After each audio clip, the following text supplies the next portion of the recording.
Hello, welcome to the 2022 Virtual Transit Asset Management Roundtable. The theme of today's roundtable is Getting to Integration. My name is Tamlin Kennedy. I am the TAM Program Manager. Next slide, please. A couple of notes about event logistics. Now we're in our second year of the pandemic, and we just wanted to make sure that we just go over a few housekeeping issues with you. That the presentations are currently available at the following web address on the TAM website. This session will be recorded, and it will be posted to the FTA TAM website soon after the recording. You can submit questions using the Q&A feature that is at the bottom of your screen. Please note that some questions may not get published due to time constraints. Closed captioning is also available by clicking Live Transcript, then selecting Show Subtitle. Next slide. I'm pleased to pass this over to John Georges, the Director of FTA's Office of Strategic Planning and Analysis, who will introduce the FTA Administrator. John? All right. Thank you, Tamlin. Thank you for the introduction, and it's a pleasure for me to again be with you here at the Transit Asset Management Roundtable. And it's my great honor to introduce our fearless leader here at the Federal Transit Administration, Nuria Fernandez. Nuria was sworn in as FTA's administrator in June of 2021 after spending a few months with us in various roles, including deputy administrator and senior official. And she oversees our whole organization. FTA's 10 regional offices, our Washington, D.C. headquarters, and a handful of additional field offices elsewhere. Before coming here to FTA, she had spent 35 years in the transportation industry, including most recently as the general manager and chief executive officer of the Santa Clara Valley Transportation Authority, serving more than 2 million people across Silicon Valley. And before that, she also did stints at many of the nation's largest transit agencies, including the New York MTA, the Chicago Transit Authority, and our hometown transit agency here in Washington, the Washington Metropolitan Area Transportation Authority. Nuria was born and raised in Panama City, and she is, like so many of us here at FTA, a lifelong user of transit, meaning that her commitment is not just official, but also personal to improving transit service for America's communities. So with that, I turn it over to Nuria. Thank you so much for joining us today at this year's roundtable. Well, thank you so much for inviting me. And once again, thanks to everyone for being here. Let me start thanking our FTA's Transit Asset Management team. Your work is just extraordinary. And preparing this week's roundtable, in particular, Tamlin Kennedy and, of course, John Georges and the rest of the hardworking members of the FTA TAM group. This is really a great opportunity for all of you and even myself to learn more about what TAM is about and how you're applying it. So over the next few days, there'll be a lot of conversation about what was learned, what transit asset management strategies are working. And this is clearly a terrific opportunity because good asset management is what leads to both lower maintenance costs and also better planning for the future. So transit asset management, or TAM, takes on a very systems approach that serves both as a basis for the agencies to increase their reliability and performance. It can also improve safety and accessibility and also promote equity. These are all core goals of the Biden-Harris administration, as well as all of us at the US DOT. So after decades of disinvestment, the US faces such a large backlog of needed repairs that we have fallen to 13th globally in the quality of our infrastructure. Transit alone has a $105 billion price tag in needed repairs. That is a huge number, and that is why President Biden's bipartisan infrastructure law increased funding to fix trains, buses, ferries, and the transportation networks all over the country and support them to address the backlog and also improve the experience of the riders. So one of the landmark programs included in the legislation is the All Stations Accessibility Program, which aims to make the legacy rail stations more accessible. I am pleased to let you know that we will soon be announcing funding available under the what we call ASAP. This year, 32 years after the passage of the Americans with Disabilities Act, we will be providing $343 million to transit agencies to make it easier for people to get on board at the nation's oldest rail systems. The funding is also going to help agencies retrofit subway stations, so people needing access to an elevator or ramp, including people who use wheelchairs, can reliably access the rail system serving their communities. This work at the nation's rail stations will help reduce the state of good repair backlog and also make our nation's transit systems much more accessible, more equitable.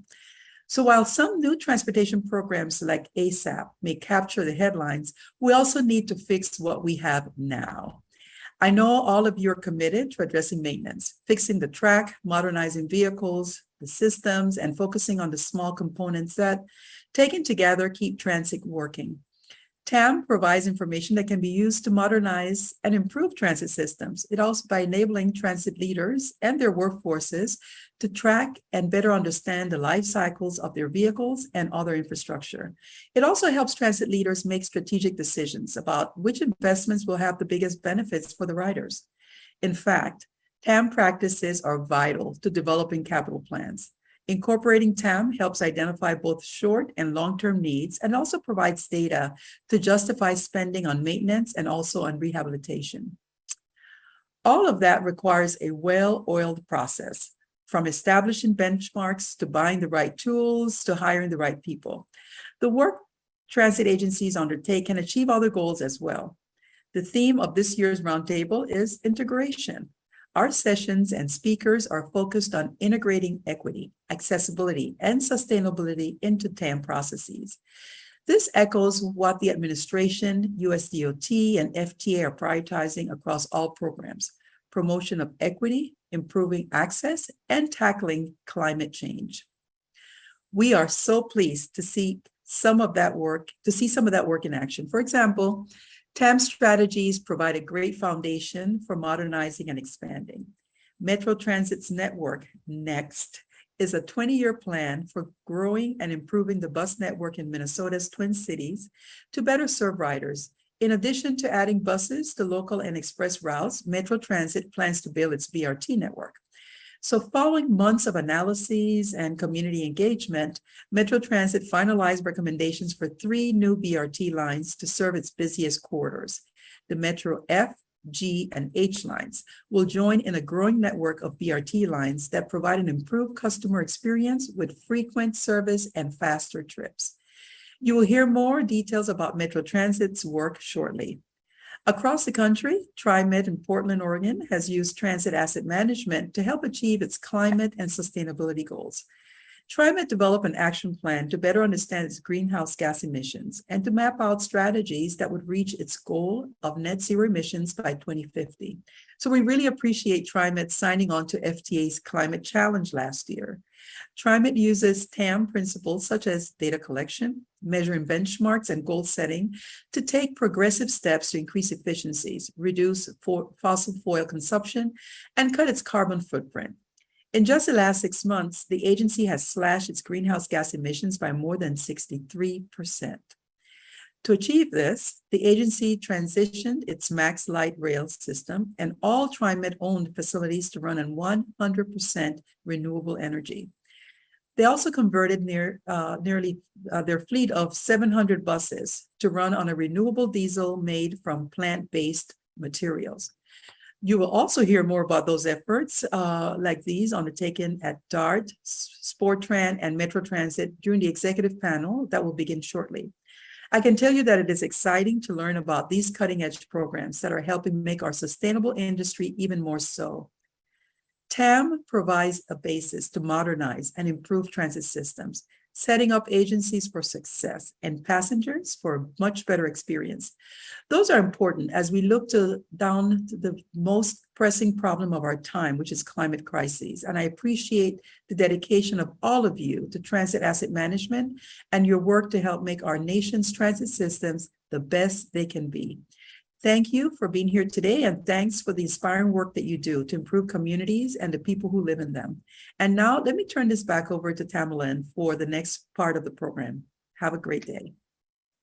Thank you so much, Administrator Fernandez. We appreciate your time this morning, or this afternoon, depending on where you're joining us from. I'm excited to also introduce our executive panel. We'll have the next slide, please.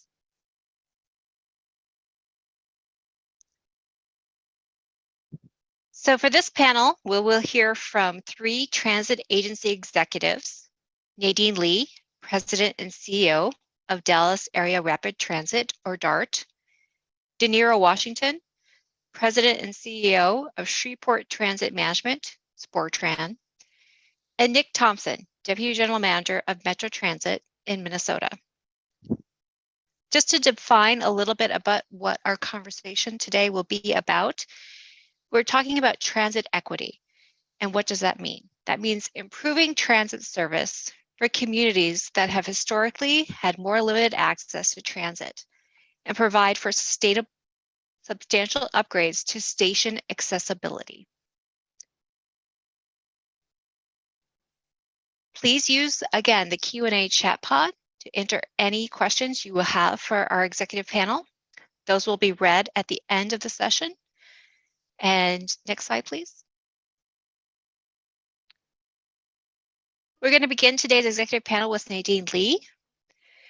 Nadine Lee is the President and Chief Executive Officer at Dallas Area Rapid Transit, providing bus, light rail, commuter rail, and paratransit services to a 13-city, 700 square mile service area. Nadine was previously the Chief of Staff for Los Angeles County Metropolitan Transportation Authority, known as Metro, where she established foundational cultural transformation functions, including equity and race, customer experience, and the Better Bus program. She also served as the Deputy Chief Innovation Officer in Metro's Office of Extraordinary Innovation, where she led the development of Vision 2028, Metro's 10-year strategic plan to increase prosperity for LA County through improved mobility. A registered professional engineer in Colorado and Kansas, Nadine received her BS in civil engineering from the University of Missouri, Columbia. Nadine? Thank you, Tamerlan. Really appreciate it.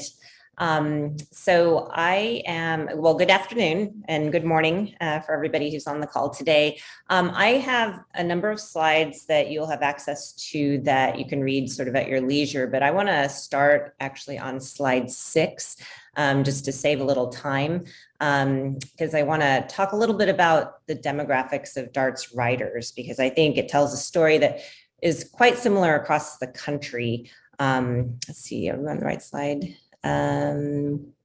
Keep going. It should be DART rider demographics is the one I'm looking for. Maybe the next one. There you go. This one. Okay. So, you know, just to save a little time, I'm going to start here because I think if we're talking about transit asset management as it relates to improving equity and accessibility, I think we really need to understand who our riders are. And so I've put together this little table to kind of show you some of the numbers as they look for DART. And they're not unlike numbers you may see across the country. I also, just for information, put some of the numbers in for 2014. Our last rider survey was 2021.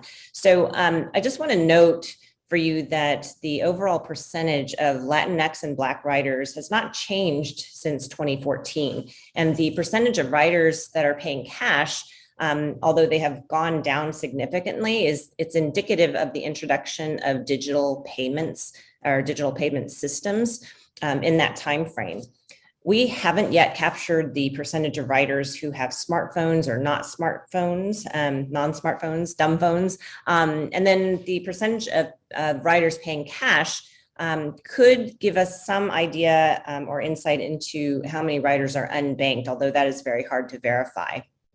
Some notable differences from 2014 in our ridership, we have a significantly higher percentage of riders who don't have car access. And that's not so much that we grew the percentage, but probably more reflective of the fact that we lost a particular category of riders, meaning those who are able to work from home, who are probably more likely to be affluent and more likely to have access to cars. We have a higher percentage of riders who are low income.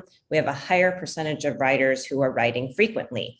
So to me, this tells a really important story when we're talking about asset management and equity. When the pandemic hit, we had a number of commuters that left the system, and who remained but the essential workers. And so today, in the third year of our pandemic, with many affluent people still working from home, at least in some sort of hybrid arrangement, our ridership is mostly made up of essential workers, low income, people of color who don't have access to cars. And as a result, they rely on transit for access to jobs and other important services. And so when I think back on how our industry responded to the uncertainty related to the pandemic, our reaction was to scale back service, and we made bus service free, but it wasn't because we thought people needed to have it free. It was because we were worried about people having close contact with our operators, or for people to have to handle fare media. So we scaled back service for the most essential workers whose jobs probably continued throughout the pandemic, or their jobs came back as in-person jobs earlier than everyone else. So that, to me, begs the question, who are we serving and how can we serve them well, recognizing that they have the least flexibility, the least resources, and the least options. And that's the backdrop of our transit asset management imperative across the industry. I think that never before have we had a more compelling reason to keep our assets in a state of good repair. So bringing this around to DART, at DART, our rail system is 25 years old. And prior to January 24th, 2022, our bus network hadn't really been reviewed or updated holistically in the history of DART. We had done tweaks here and there on routes, but we hadn't really looked at the whole bus network as a system. And so we have a TAM plan now that we're trying to do our best to keep up with in terms of the investments in our assets. And while we're trying to allocate more dollars to our State of Good Repair program, our assets are continuing to age. So our portfolio is just getting bigger and bigger. Next slide, please. Let me talk a little bit about what's happening in the Dallas-Fort Worth Metroplex, because our area is projected to grow another 4 million people and 3 million jobs by 2045. And so when I think about how all these people are going to get around without a more efficient use of our existing capacity, I think, well, I hope we're not going to be building a lot more highways, which is usually the direction that Texas likes to go. And we already know that transportation is the biggest contributor to greenhouse gas emissions. And so in Dallas, we're witnessing the effects of climate change, right now with the crazy heat wave, of course, but, we've had the longest stretch of triple-digit temperatures since 2013. But even just this year in February, we had 2 severe ice storms, which really shut our system down because our light rail doesn't operate when there's a lot of ice. So as our region continues to grow at this incredible pace, I think we can really anticipate additional disparate impacts to low-income communities of color unless we change our approach. Next slide, please. So I really feel strongly that we need to leverage our existing system, a la TAM, to its highest and best use to accommodate more people for more trips.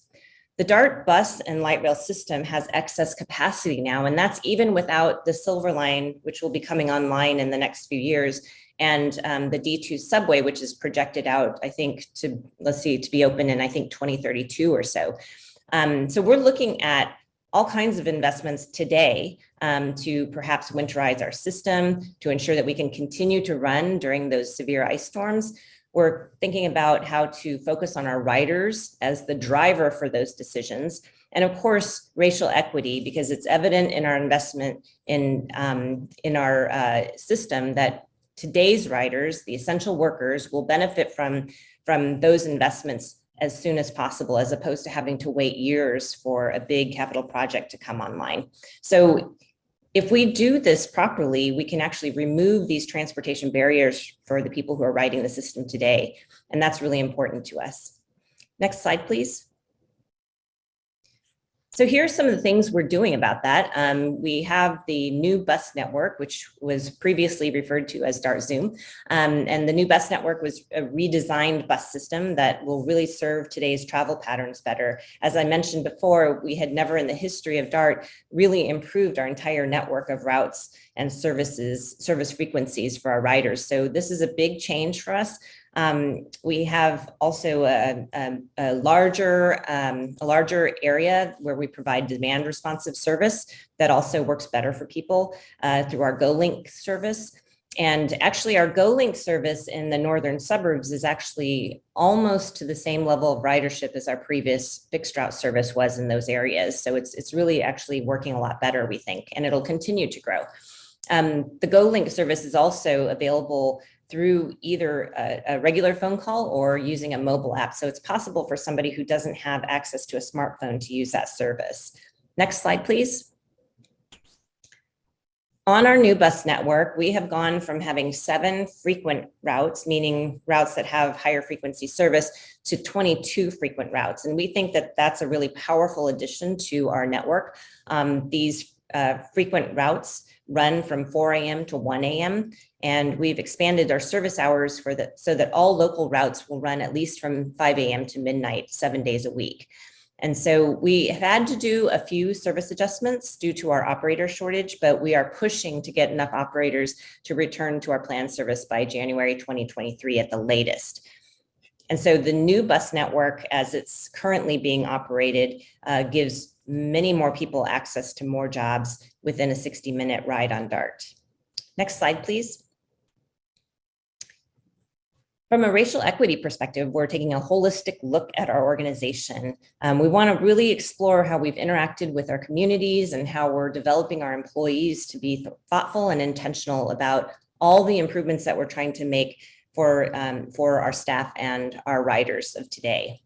We need to expose the barriers that we have designed into our system and really move away from doing things that make our lives easier to really doing things to make our customers' lives easier. This is going to affect the prioritization of our investments in the TAM plan. And we're really trying to ask ourselves a number of questions.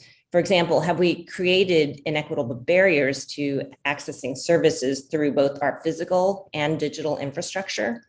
Have we made our system affordable without creating administrative burdens for those in need? Have we asked our riders and communities about what they need and what works best for them? And when I think about the bus system especially, have we even provided a dignified ride or a dignified waiting experience for our riders? And how can our TAM plan address these issues? Next slide, please. At the end of the day, we really need to focus on the riders who are on our system today. And I always talk about them as today's riders. And our TAM plan has to keep this in mind because, again, we can make investments in improving our system today, which will have tremendous effects on people in a very positive way. And instead of trying to suck up all the money, trying to build shiny new objects, if we just made modest investments to modernize our system, we could really just capture a lot of riders and use the available capacity that we have right now. Next slide, please. There's so much working in our favor right now. Administrator Fernandez talked about the bipartisan infrastructure law that really sets us up for the next few years. We've been talking so much more about equity than we did even 5 years ago, and I'm seeing a lot more representation across the board than I've ever seen in the past. So now I feel like we're at that precipice where we can just focus and deliver on all the improvements that we need to really make people's lives better. Next slide, please. So to me, this is not an if issue, but a when issue. The sooner we understand how our asset management approach addresses equity and sustainability, the sooner we catalyze and propel the transformation of our agencies and our industry. So I'm going to stop there because I think I've said plenty. I'm looking forward to the discussion, and thanks for having me.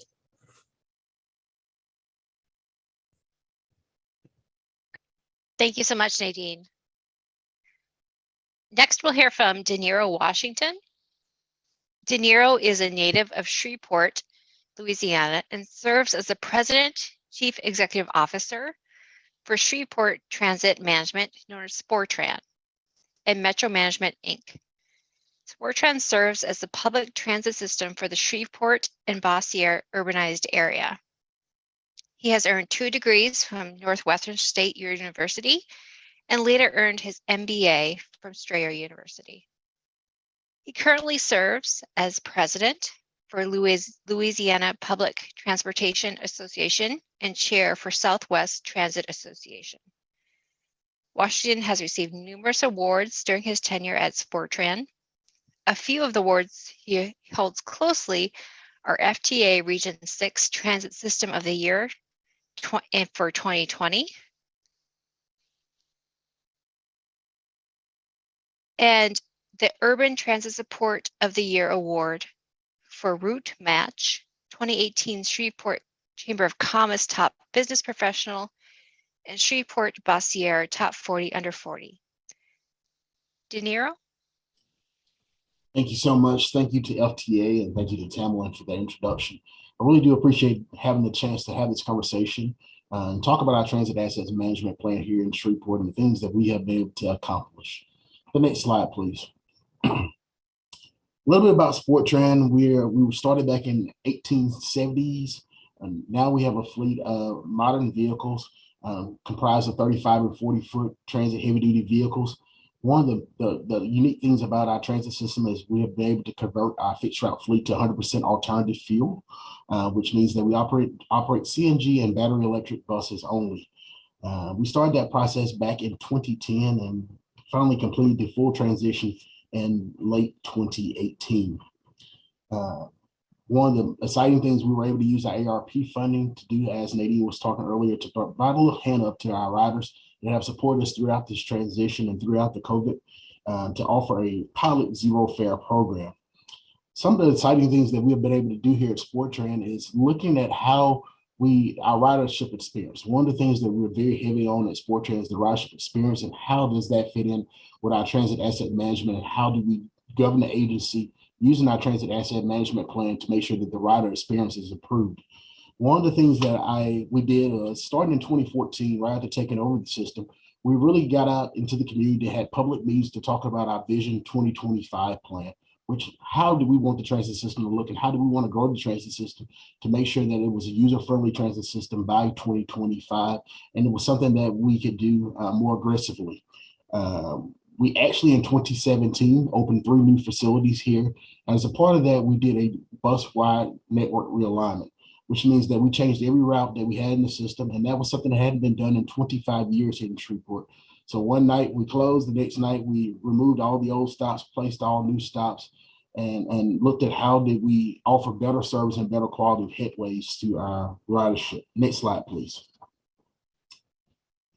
So 2 of the things that we have looked at very heavily in looking at our transit asset management thing is fleet transition prioritization, as well as our transit amenity placement.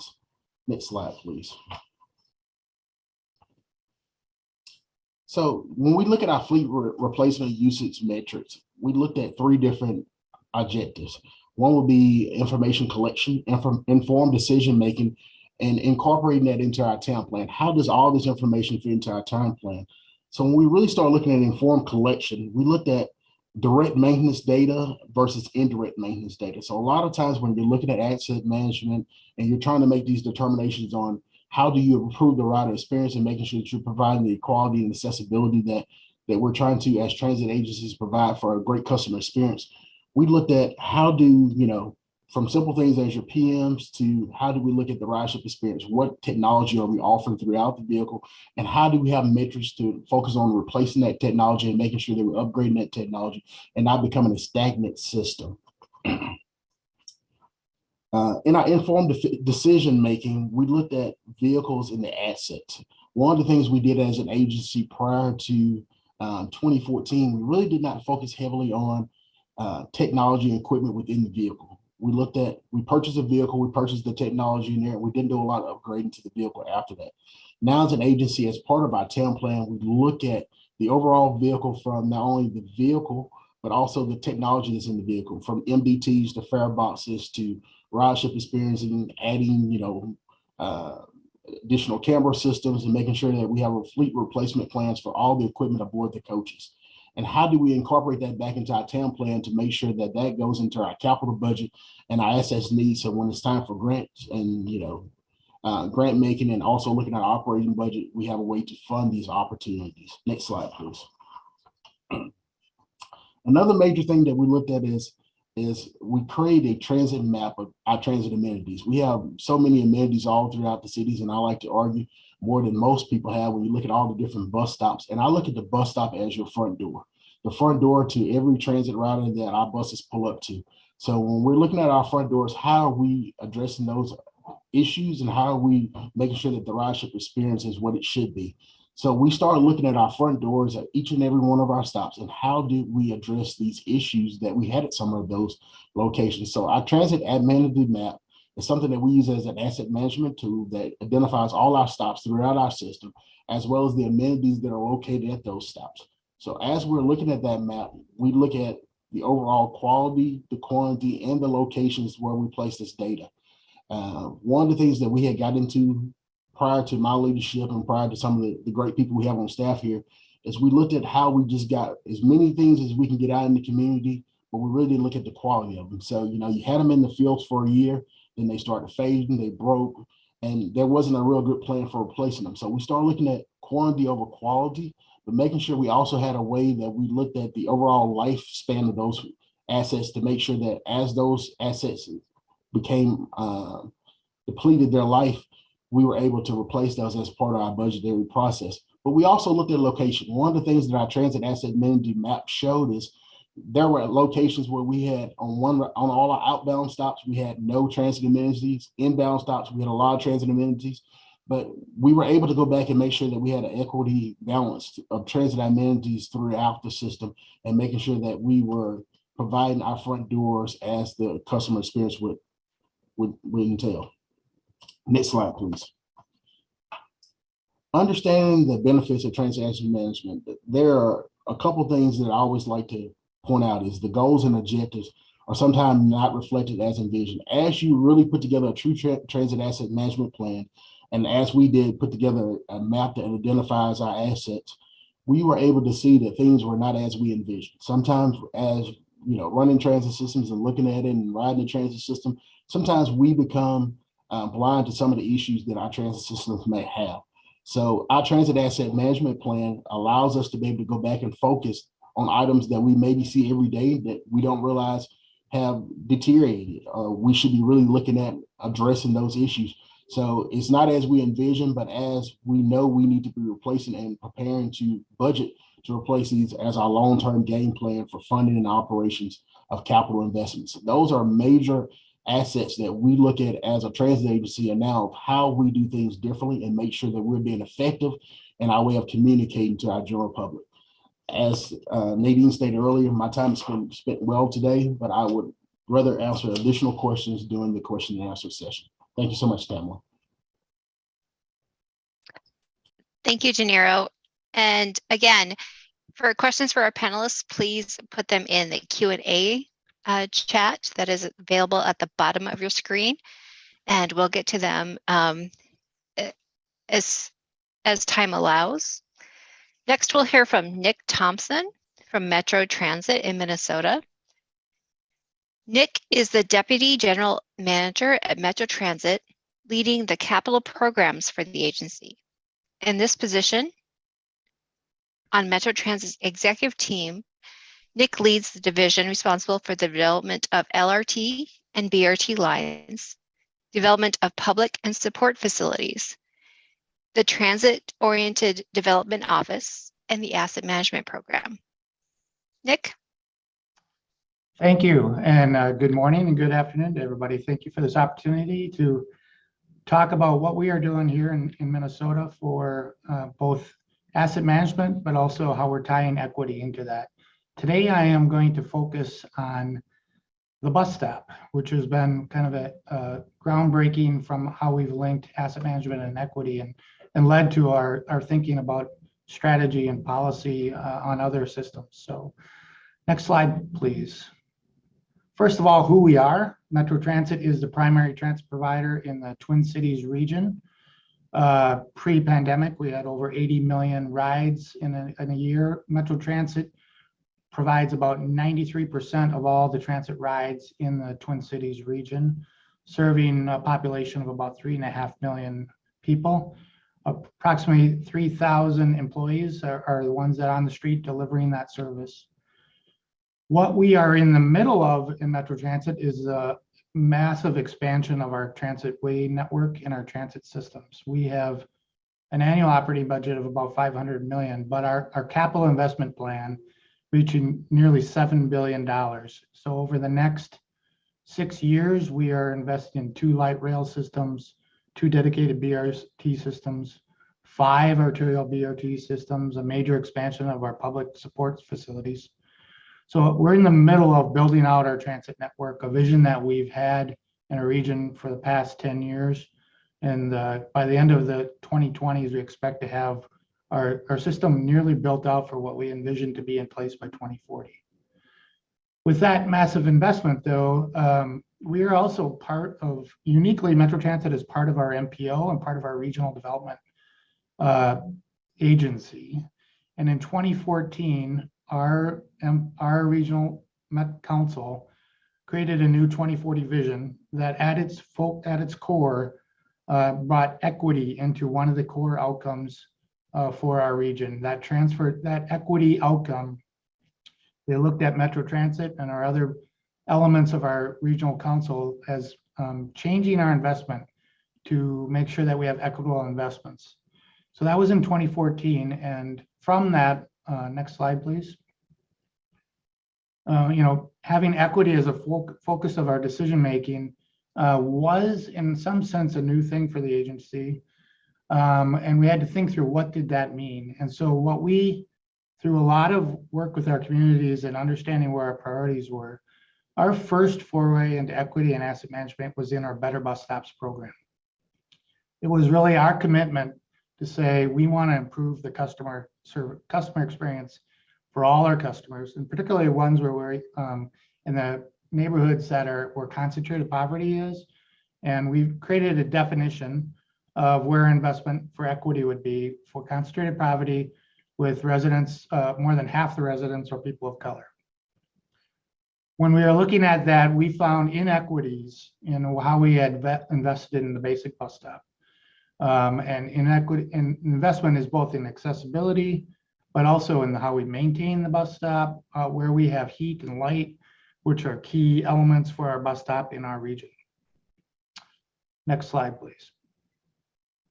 So why did we start there? With all this massive capital that we're investing, as I mentioned, in building out our transitway network, really it is, the bus stop, the customers told us, is where they enter our system. Pre-COVID and even post-COVID, the sheltered and unsheltered bus stops are where the majority of our customers start their trip. And so the community said, we appreciate your investment in transitways, but you need to focus at the bus stop also. That is an area of your assets that has not received the proper focus. And we listened to that. And so we developed a Better Bus Stop program in response to that as a priority. Next slide, please.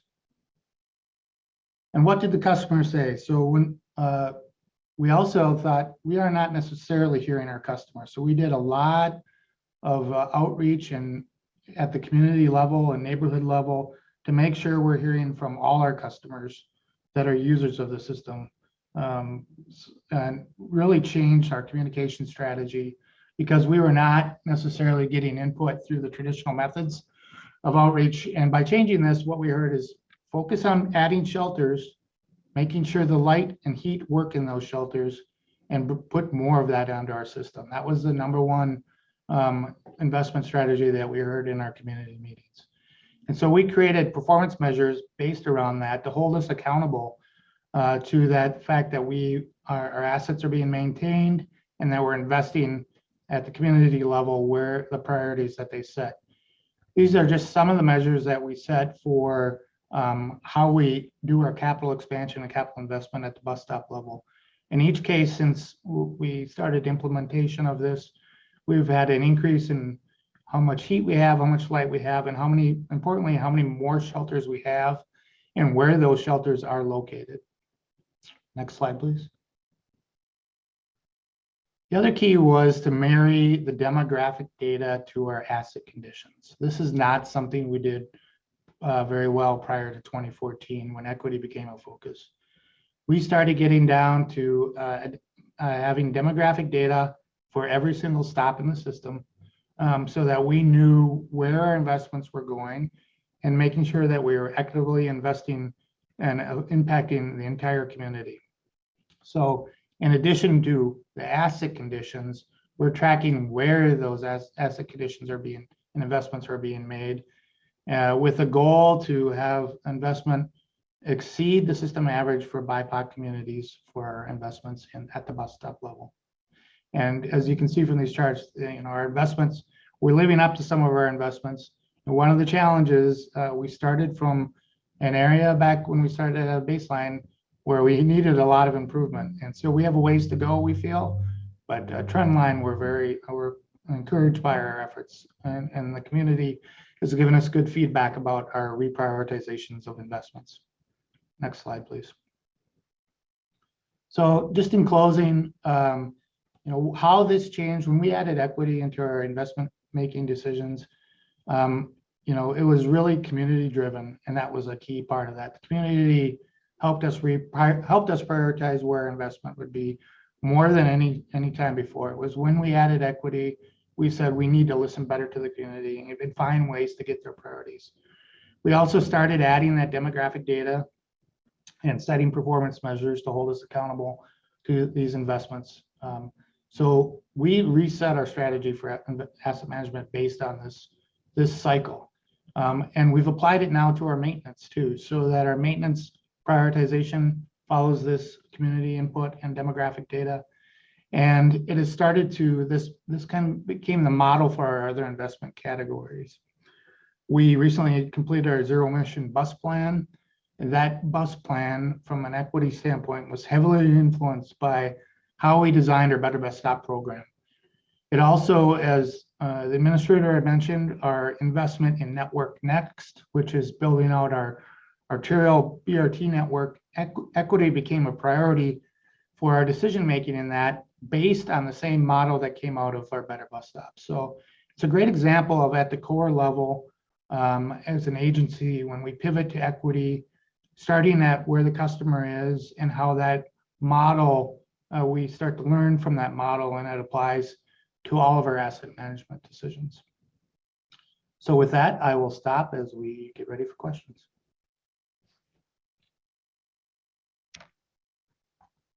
Thank you, Nick. Again, if you have any questions for either any of our panelists, please address them to the panelists in the Q&A pod. I will start today's conversation with just some questions for the panelists as a whole. And Nick, since you're the most recent speaker, I would ask you, what are the biggest lessons learned from your experience in utilizing asset management strategies to address transit inequities? I think two lessons from what I presented is, number one is, the demographic data and what the community wants has to be part of your asset management decision.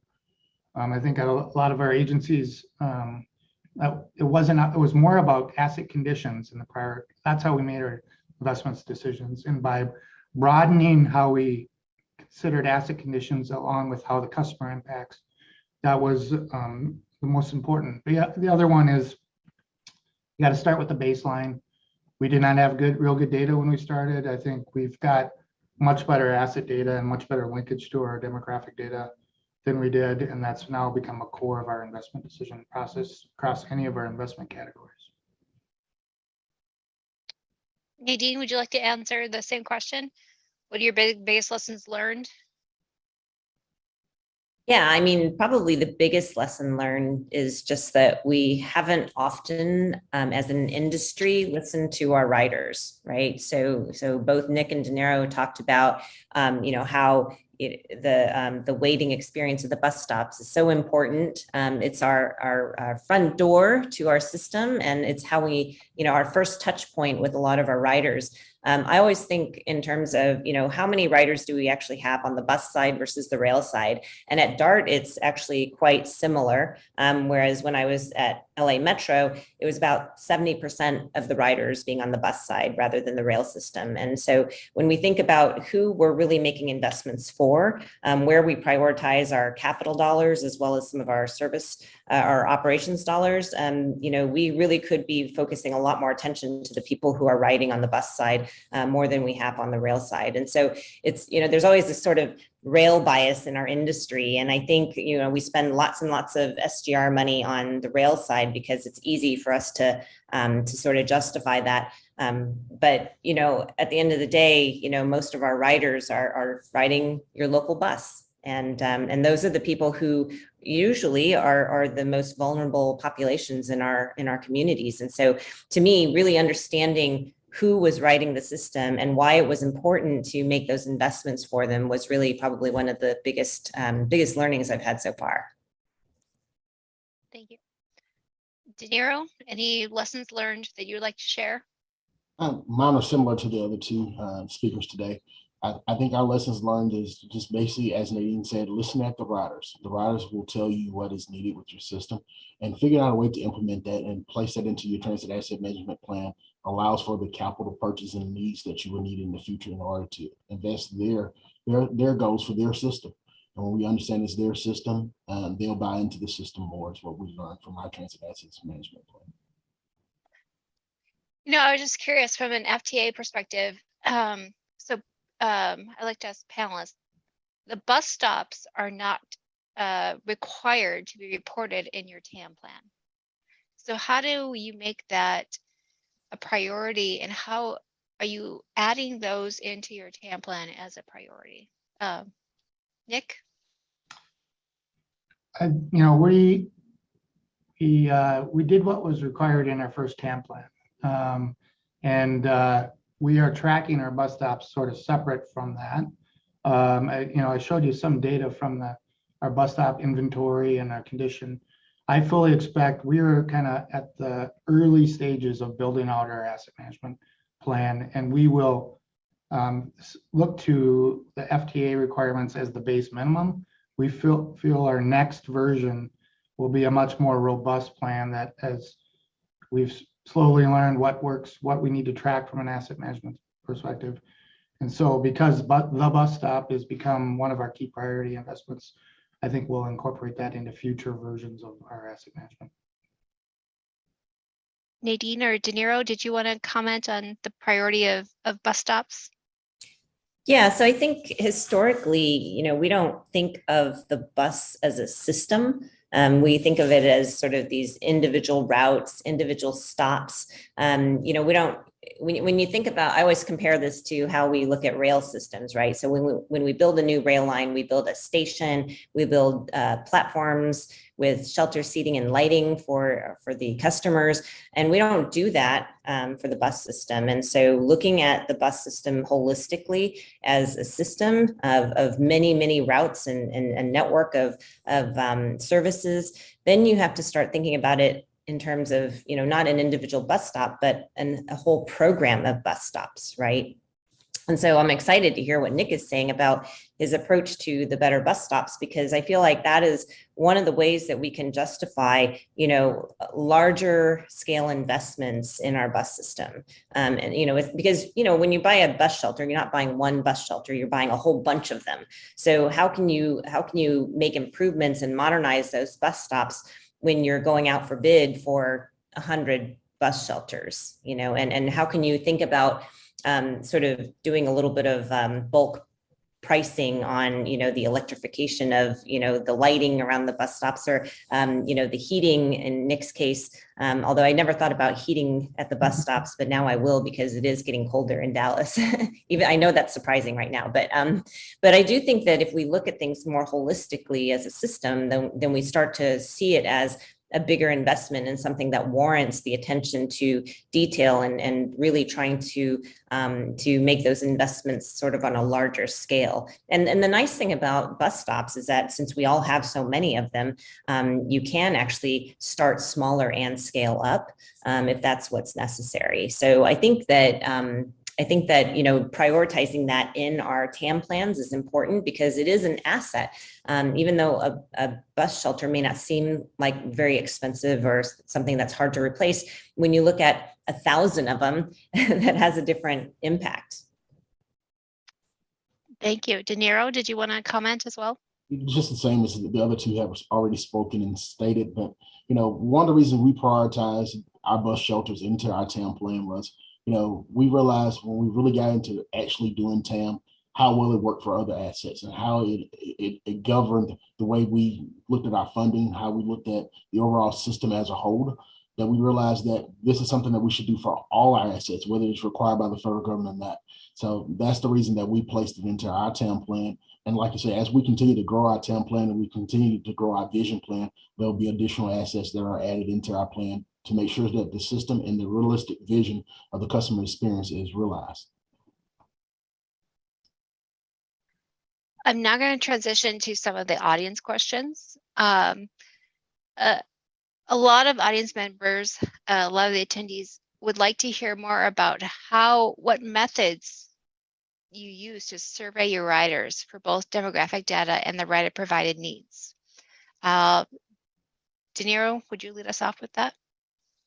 Sorry, could you repeat the question? It kind of faded in and out on my side. I'm sorry. What methods did you use to survey your riders for both demographic data and the rider provided needs? So we use surveys. One of the major things we also did was we got into the community.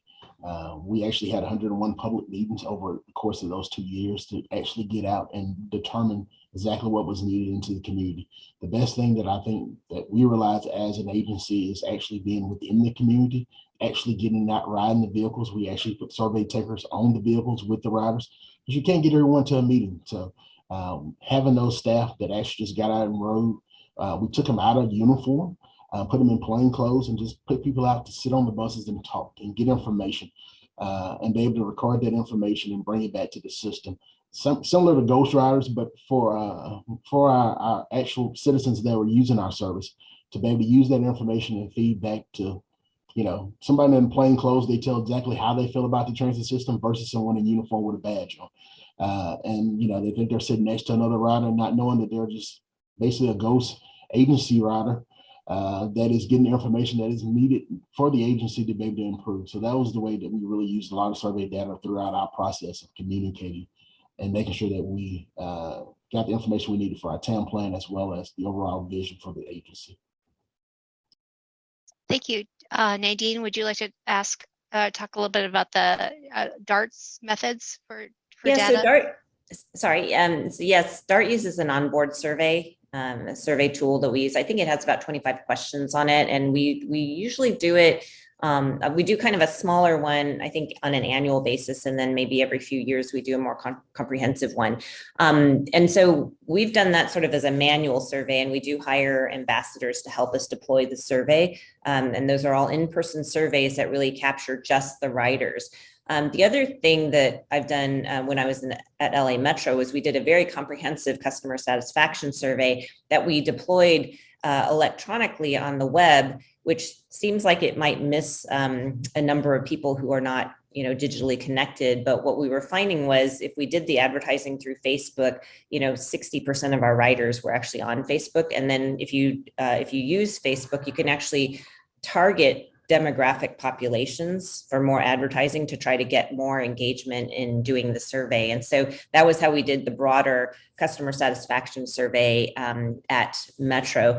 What I will say is that I think it's good to do both, to do the onboard survey, to do an electronic survey, but then also to add in focus groups to capture opinions from people who are just more difficult to get. And so that could be, seniors, it could be the disabled population, it could be certain demographics, people of color. I think all of those different populations are important, and it's never going to be perfect. But the thing that I will tell you is that it doesn't have to be perfect, right? I mean, try to get as many of these demographic groups represented as possible and just start somewhere, because you don't have to have perfect data. It'll be perfect enough to actually take some steps towards doing the right things. Thank you. Nick? The one thing I would add, we did many of the similar activities.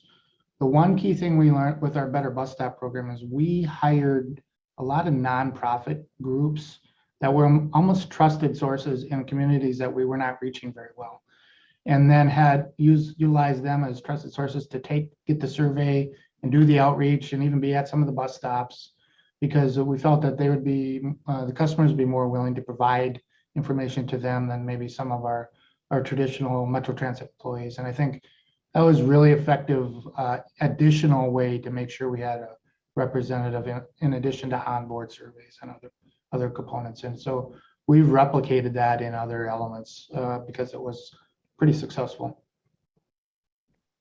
Nick, we have a question specifically for you about what changes did the agency make to the communication strategies, and how did the community outreach change?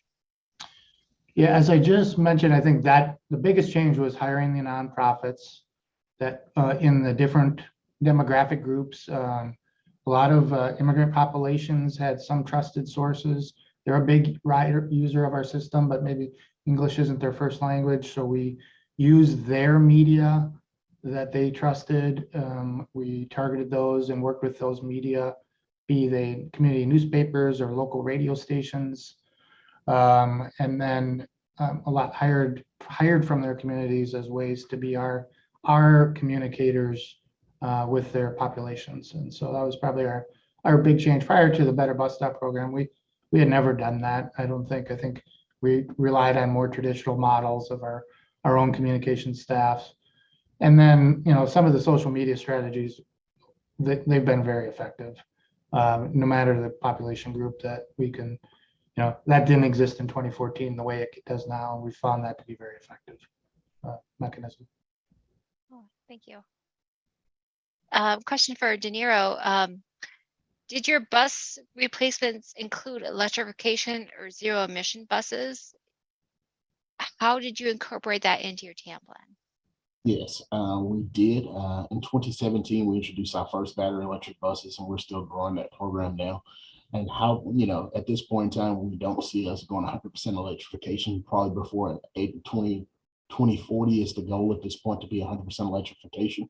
But as we work through that process, we incorporated that in our TAM plan by looking at the overall assets, looking at what could the vehicle actually do based on what we currently get from our CNG buses. And that was all added into a whole formula and calculation that we worked with a nonprofit in order to help us understand it a little bit better. Let them do a few studies for us.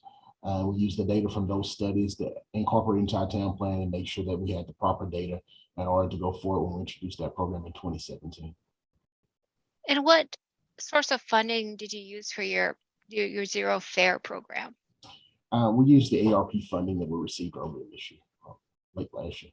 All the years are running together at this point. Nadine, I'm going to ask, can you describe a little bit how your TAM plans work with your safety, with your agency's safety plans, how they coordinate with each other? Again, the theme of this roundtable is integration. So we want to kind of look at how TAM plans can integrate with other agency plans and strategies. Sure. Our PTAS is integrated very closely with our TAM plan. Obviously, if there are safety elements to any of the SGR needs, they get higher priority within the TAM plan. We're working through the update to our TAM plan right now. I know we have a deadline coming up this fall. So really we always have to kind of look at, what are the things that, what are the things that are a priority to invest in when it comes to our budget, but they're all captured in the TAM plan. And we have some rankings within the TAM plan to help us understand, what are the things that we can kind of keep going if we don't have money for them, and what are the things that we really need to make sure that we do in the next year. Now, I'll tell you that historically, and I don't think this is unique to DART, but historically, nobody has enough money for their SGR needs, right? And so, for every year that you have to defer something, that's another year that you're just kind of keeping it alive.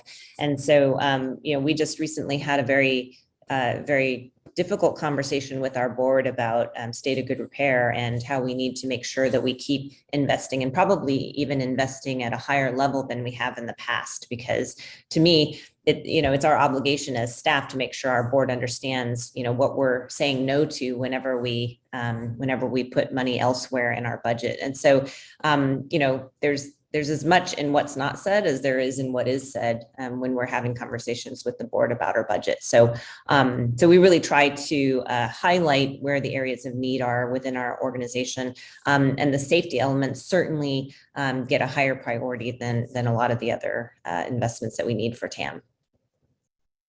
Thank you. Nick, would you like to discuss a little bit about how your TAM plan integrates with your agency's safety plan? Yeah, kind of similar to that. We're developing on cycles there.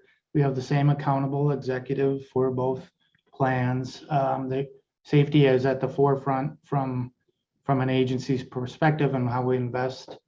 As I mentioned in the Better Bus Stop, lighting was one of our key asset management strategies for the shelter. Well, it's also a key safety strategy. It was safety that was driving that from the customer perspective.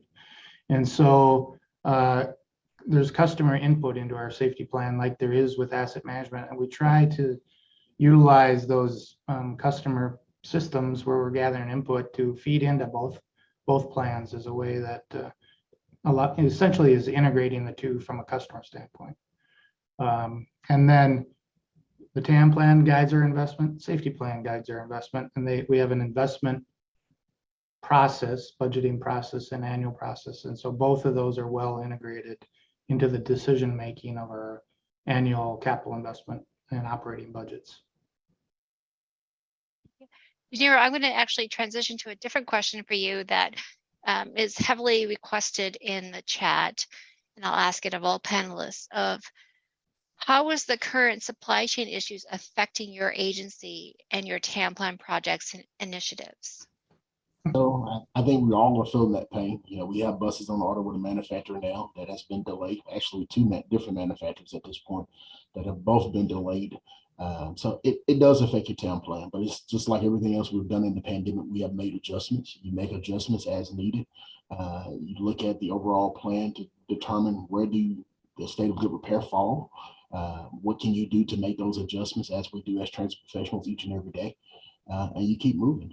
That's kind of what we've done at this point. Some of the delays have been over a year from one manufacturer, and the other delay is about 4 months from a different.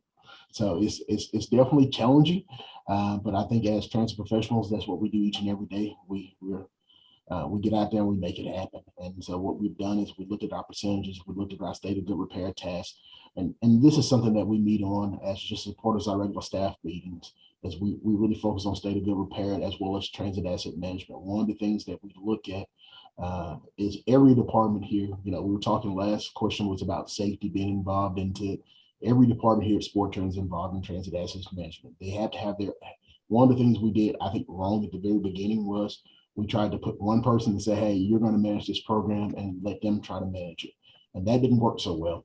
But having everyone having an input, every department had to be invested in this process, has made a true change. And everyone understands that transit asset management as a part of the state of good repair, and the state of good repair pushes all the way down. So when we have these delays like we're seeing now from manufacturers, we're able to communicate across departments to make sure we're able to address those needs. Nadine, any comments about the supply chain issues? Yeah, definitely the longer lead times that we're seeing right now for supplies and materials and things like that really drives us to think even farther ahead out in our TAM plan than we did before. Because the things that we thought, were say 4 years or 5 years out now, we need to really be thinking about now.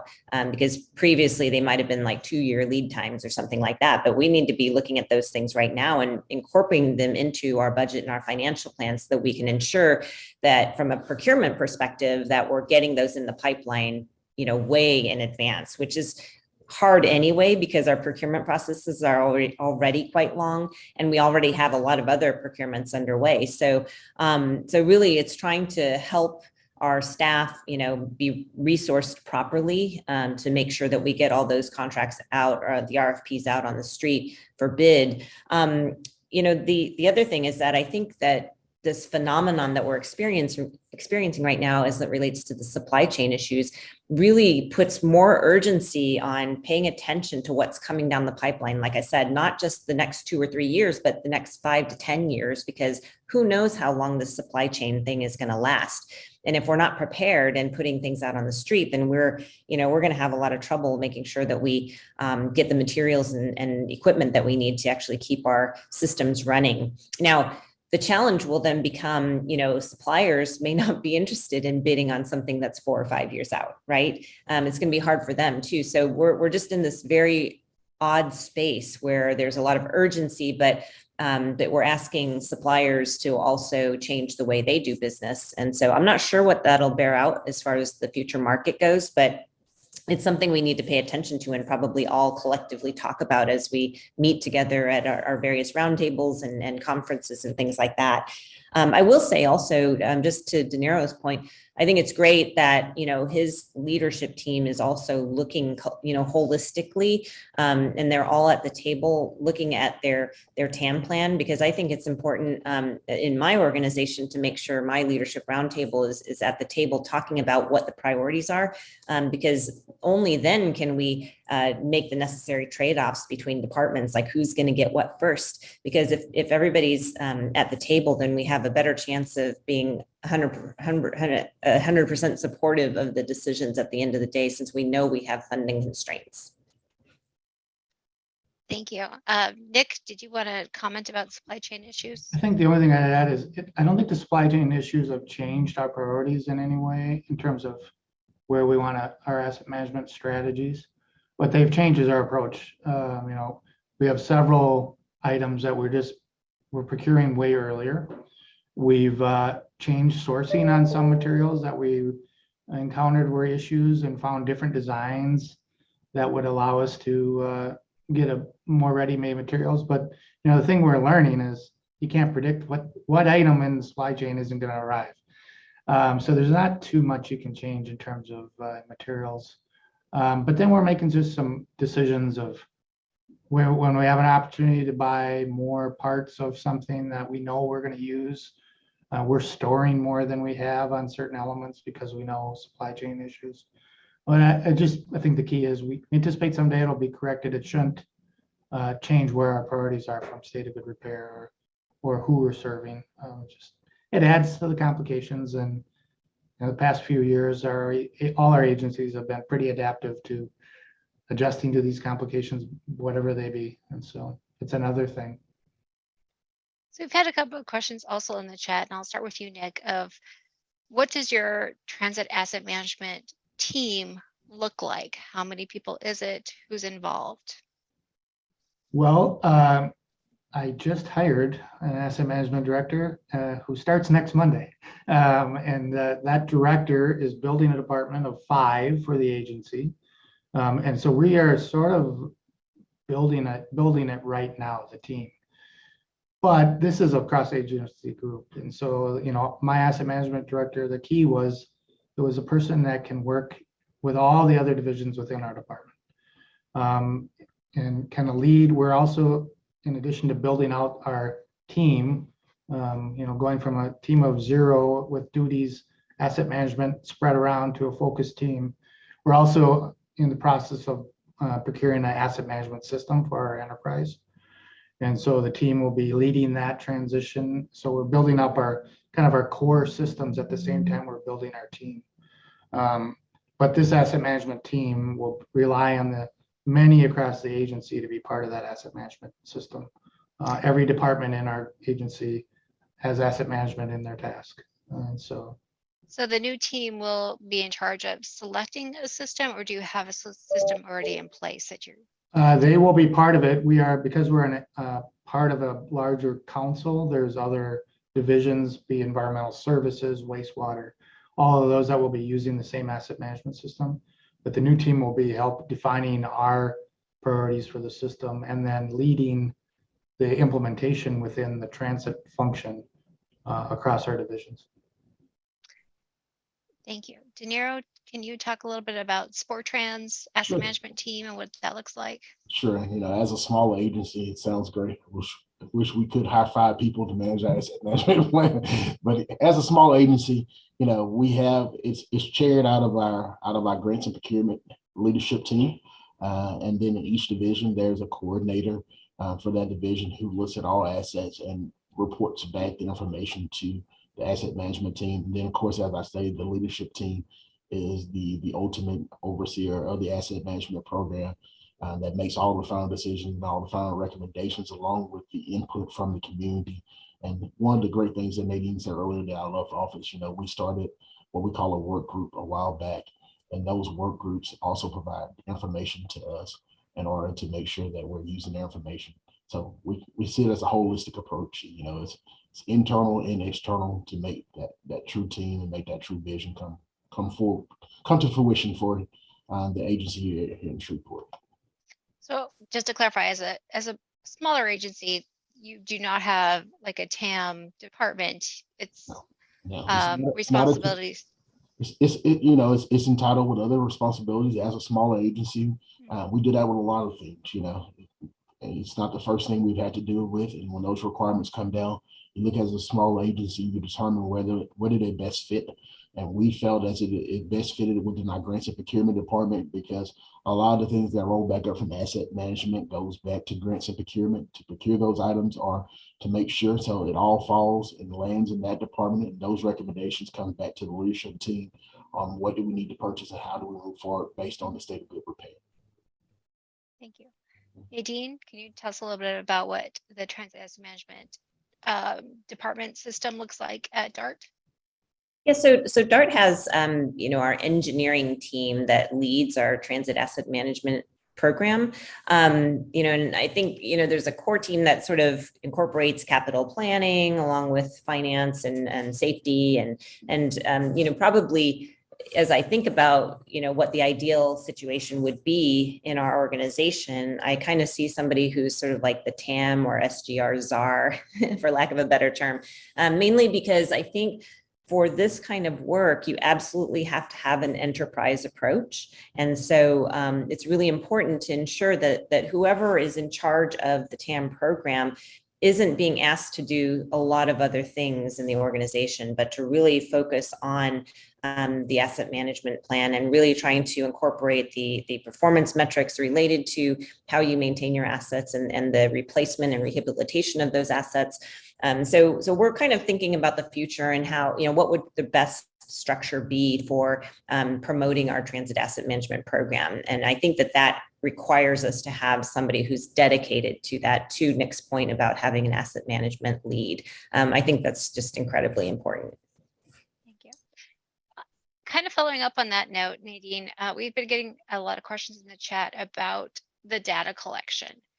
And is that something that you have an in-house capability to collect? Do you rely on a contractor? What does the process of data collection look like for DART? So we have a number of different places in the organization where we do collect data, certainly in our operations department with our facilities as well as our engineering team. One thing that I'm trying to do is to centralize the data collection into more of a performance measurement function. We are members of an international benchmarking group for buses and for light rail. And what I'd like to see DART transition towards is to really follow the the performance practices of those particular benchmarking groups so that we're not reinventing the wheel in terms of what data we're collecting, but to use the structure that they already have in place to help guide us on really being able to measure our performance data and use that data to advise the asset management program that we have. And so to me, it's kind of buried right now in the organization, somewhere in finance, actually officially is where it's buried, even though we have different pockets within the organization where we collect data and kind of summarize it into our various dashboards. But ultimately, I'd like to see that as a function that actually reports directly up to the executive office, because to me, again, centralizing it as an enterprise level effort is critically important for our success. Does your agency currently use any dashboards or live dashboards for reporting metrics? Now I'm going to get into things that I don't know enough about, but in terms of the software systems that we use, I'm certain that some of my colleagues who are on the panel or on the call or the roundtable from DART will be able to share out the actual systems that we use. I actually don't know which ones we use because there are so many names. Yes, there are a lot of acronyms. All right. DeNiro, how about you? As a smaller agency, is your data collection and analysis in-house, or is it a contractor based? So we purchased a system, some software that we're using now. It's working very well for us. I'm not sure if we're able to list the names on this type platform, but we do have a software system that we're using in order to collect that data. That's also a part of what we were talking about earlier, the transit map that we were able to create with all our transit assets. It also allows us to take those assets and mark and grade them through that software. And when we go into our data collection process, we're able to take tablets into the field and really go to those front doors, as I like to call them, and document a lot of these details and facilities and all the rest of the things that are required in the FTA plan. We use tablets to document that goes directly back into a plan that gives us an overall outcome of where our system stands at this point. If you're using GIS data to do that portion? We do. So the initial setup was very cumbersome because a lot of these things had to be marked for its GIS data.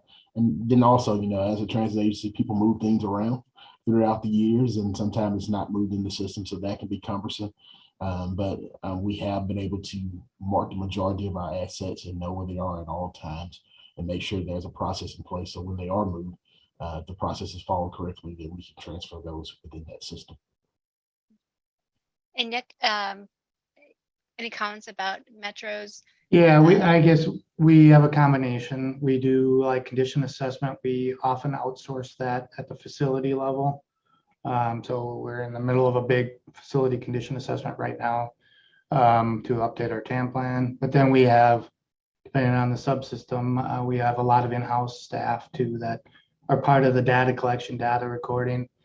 It's a melding of many different systems, though. It's less than ideal, but it's something we work to improve on every year. And we have some very old legacy systems that we're hoping to replace, and asset management is going to be a big component of some of those drivers of replacing those systems.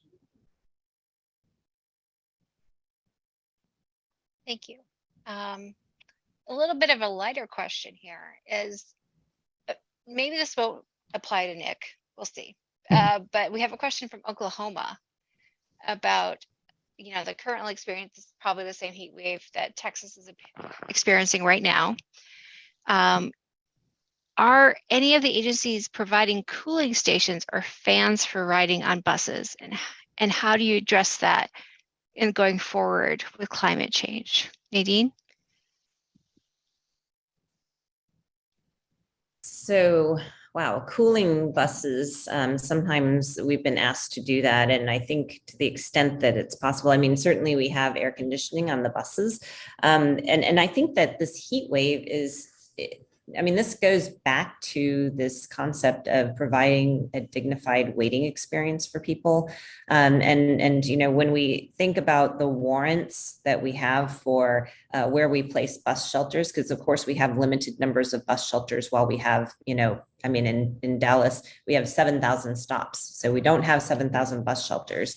And I can't remember the percentage of shelters we actually have at our bus stops, but one of the things I've asked my staff is to consider warrants that aren't based on the number of riders, but perhaps based on the length of time between trips. So for example, if you have a bus that's only coming around every 30 minutes, isn't it more important to put a shelter at that location than a bus that comes every 10 minutes? You know, and so to me, I think we need to really be thinking about, you know, how are we, you know, how are we determining the priorities for where we put those shelters? Now, to the point about cooling shelters, I think the same sort of the same philosophy could be taken for cooling shelters as you would for heating shelters, right, in Minnesota. So, you know, that's something that we haven't really thought about directly yet, but because we're going through an entire sort of look at how we want the future bus stop and bus shelter to look, you know, maybe that's the time for us to be incorporating things like, you know, I don't know if it's mist or cooling, some, you know, or heating in the case of the wintertime needs. So really looking at the future bus stop and how we could really make it a more inviting place for the people who are using our services. I'm certain it won't be cheap, but I think that it's something for us to really be serious about. DeNiro, any thoughts about cooling stations or fans at the bus stops? So similar to Nadine, we hadn't looked at any cooling stations or per se heating stations at the bus stops, but we have one of the programs, we hired interns this summer and they worked on back to our front door again, bus stop shelter improvements. And we have a major capital project that's out bidding now, where we're going to be putting about 400 new bus shelters and amenities in at bus stops. So we did look at different technologies and what did we put at those additional stops. And that was the intern's responsibilities this summer, is to actually look at, as we're going through the program, what do we need to stop? Basically similar to what Nadine said. We in the past looked at high passenger ridership stops, but now we're looking at, you know, headways and things of that nature to determine what is added to each stop as we go forward. Now, Nick, I have to tell you, I grew up in Minnesota, and it usually used to be 2 weeks in August where it was unbearable because it was over 90 degrees. Are you also experiencing a heat wave in Minnesota that you're looking at? It was 100 degrees yesterday and humid, so it wasn't comfortable here. You know, it's actually an interesting equity question that we, at our council's wide, or, you know, our council is responsible for the regional land use, and we're part of our council. And so one of the equity issues they've talked about is the heat and how it's going to change in Minnesota. And so shade is a big element. And so where we put trees, as we're building out these transitways, shade is part of their, you know, we're not putting cooling stations or misting, but we are thinking about shade because of people waiting and the heat that we expect to increase. And so it is definitely at a forefront, whereas it would not have been 10 years ago. And so from an asset condition, shade is part of that, I think, in our thinking, and it's changing quickly in how we think about that. Thank you. We had a couple questions in the chat that are more directed to the FTA. So I just want to transition a little bit for a couple of questions to John Georges, who again is the Director of Strategic Planning and Analysis for the FTA, and ask him, John, what is the FTA doing to assist transit agencies facing supply chain issues for the vehicles that they need? Yeah. So we're certainly well aware that there are some challenging supply chain issues out there, both in getting whole vehicles, getting parts for vehicles. We know that this has played a significant role in staggered repair and being able to maintain the vehicles, and then also just being able to maintain service, you know, with even getting the day-to-day spare parts that are needed.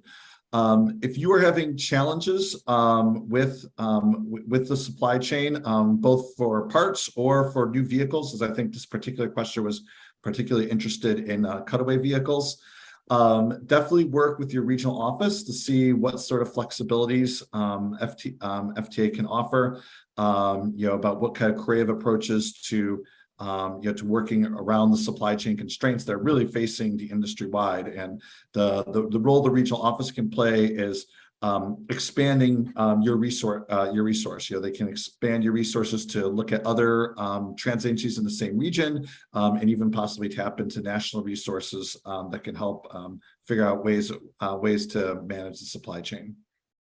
Thanks. And John, just while we have you, I just wanted to follow up a little bit about how the TAM plan and safety plans intersect.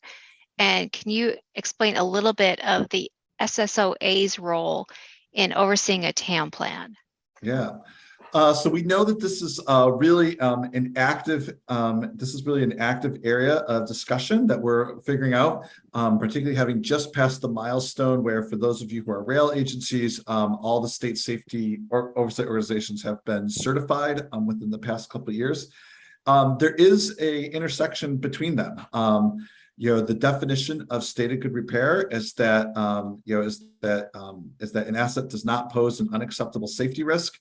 As you are assembling your asset inventory for TAM, you're supposed to be cognizant of assessing the condition of your assets for your asset inventory and the extent that they provide safety risks.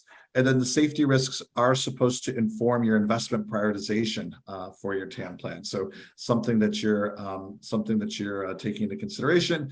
And then those safety risks may absolutely feed into your agency safety plan. And that as you're doing your risk assessment of what are your top safety risks for your agency safety plan, that stated good repair considerations are part of those. So they do kind of fit together. There's overlap between the two of them, where there's information, there's information flowing from TAM over to the agency safety plan, and then backwards, the information from the agency safety plan, your mitigation strategy may be to prioritize that asset in your TAM investment prioritizations. With that being said, in FTA's view, they are two separate plans that have to work together. We will probably be issuing additional guidance to help lay out where the lines are in terms of the authority of the state safety oversight agency, specifically just with regards to the federal requirements. But the bottom line is that the state safety oversight agency is really looking at the safety requirements, and although they overlap and fit together with the TAM requirements, they aren't the TAM oversight enforcement agency. Thank you, John. I'm going to turn it back to the executive panel now. We have just about 10 minutes left of Q&A, and I'd like to hear a little bit about how your agency creates the performance measures and targets. If that might not be exactly in your realm as executive officer, but you are usually the person who signs off on the TAM plan. So just like to know a little bit about how those performance targets and performance measures are determined in your agency. And I'll start with DeNiro. Here at SportTran, we work very heavily with our MPO when we're setting the majority of our targets after we get our asset management targets back. And even though the two plans, as Mr. John just stated, were separate, we look at our safety targets, we look at our asset management targets, and as a team and as a committee, we look at the shape and the conditions and where they stand, and then that's how those percentages and targets are set as our agency. But we try to get some outside input into our decision-making processes, because sometimes as an agency, only thinking about what you know and what you would want to be fit sometime, you can sway your decision. So we'll use our MPO as a big champion in helping us set those targets each and every year. Thank you. Nadine? Yeah, so as I mentioned earlier, we're part of a couple of international benchmarking groups. And so those benchmarking groups are going to help guide any revisions to our targets and performance measures. I think that we have our way of sort of measuring things so that we report things to FTA or to NTD or whoever. And I think that it's really important for us to also look at performance measures as they relate to outcomes for the customer. And what I mean by that is, it's great to have mean miles between failures for our equipment, but to me, what really matters is how much is this equipment available for service, right? And so when I measure something like availability, it tells me more about, how am I really maintaining my buses, for example? Are they always available, or are they available 90% of the time or only 50% of the time? And do we always have our ability? I mean, is it affecting our ability to actually make our service run on time? And so connecting all of our performance metrics to the customer experience and what the customer expects out of the service is really where I want our agency to kind of move our performance measurement. And so we're going to be looking to the international benchmarking groups to really help us understand that, because again, they've been around a long time and they work with a lot of agencies around the world. So it's important for us to follow their lead and to look at the types of things that they use so that we can actually measure up against them and know that we're, meeting higher standards. Thank you. Nick, do you want to discuss a little bit how Metro just evaluates performance targets and measures? Yeah. As Metro Transit being part of the MPO, we rely on the MPO to set kind of the regional targets. We're a big influencer of that as providing most of the rides, but it is a very collaborative process with our cities, counties, and other members of the MPO in setting the general targets and measures. And then obviously we have a lot of internal targets too that get a lot more finite. And then trying to bring that, as Nadine said, bring that customer input into this target. Who are we affecting? I think that's our next evolution. We've done it for the Better Bus Stops program, but we need to broaden that out. It's part of we've added it to our zero emission bus plan about where we would invest, what our targets would be. And so bringing that customer focus into the targets is an evolution that we're moving towards more and more. So as we're kind of wrapping up the executive panel today, I'd like to ask questions about the theme of today's of this year's roundtable of integration. And one of the things we really, of course, wanted to look at was integrating equity, accessibility, and sustainability and TAM. Can you tell us a little bit about how that impacts your investment priorities, how that integrates a little bit more about how you leverage asset management priorities with these other strategic priorities? Oh, sorry, Nick. Our 5 outcomes for all our planning processes are stewardship, which is asset management, equity, sustainability, livability, and prosperity. And so all 5 of those elements go into our decision-making in our annual budget process and any planning effort that we do that prioritizes when and where we're going to invest. And then our policymakers are making their decisions based on those measures. And so it is ingrained in our decision-making. And then by having, showing an asset like as a system like our Better Bus Stops and showing how we're moving performance, showing who we're impacting, it guides their priorities. And so we invest more in Better Bus Stops today because we prioritize it as a system or reported on the measures, equities at its core in the customer experience. And our policy makers said over time responded by moving more investment towards that program. And so it's just a linkage there of clearly an integrated system derived from what our outcomes we're trying to achieve. And then, reporting on how we're doing and letting that shape where we're going in the next 5-10 years. And do you know if that methodology or that decision-making process is outlined in your TAM plan? Oh, probably not deep enough. No, I think it's more, our network next process, which prioritize where we're going to invest in our local core bus routes, took that strategy, and that's probably a good planning document that really shows how equity and investment and sustainability and stewardship really made decision process. And that's a good example document that we could share. Thank you, Nick.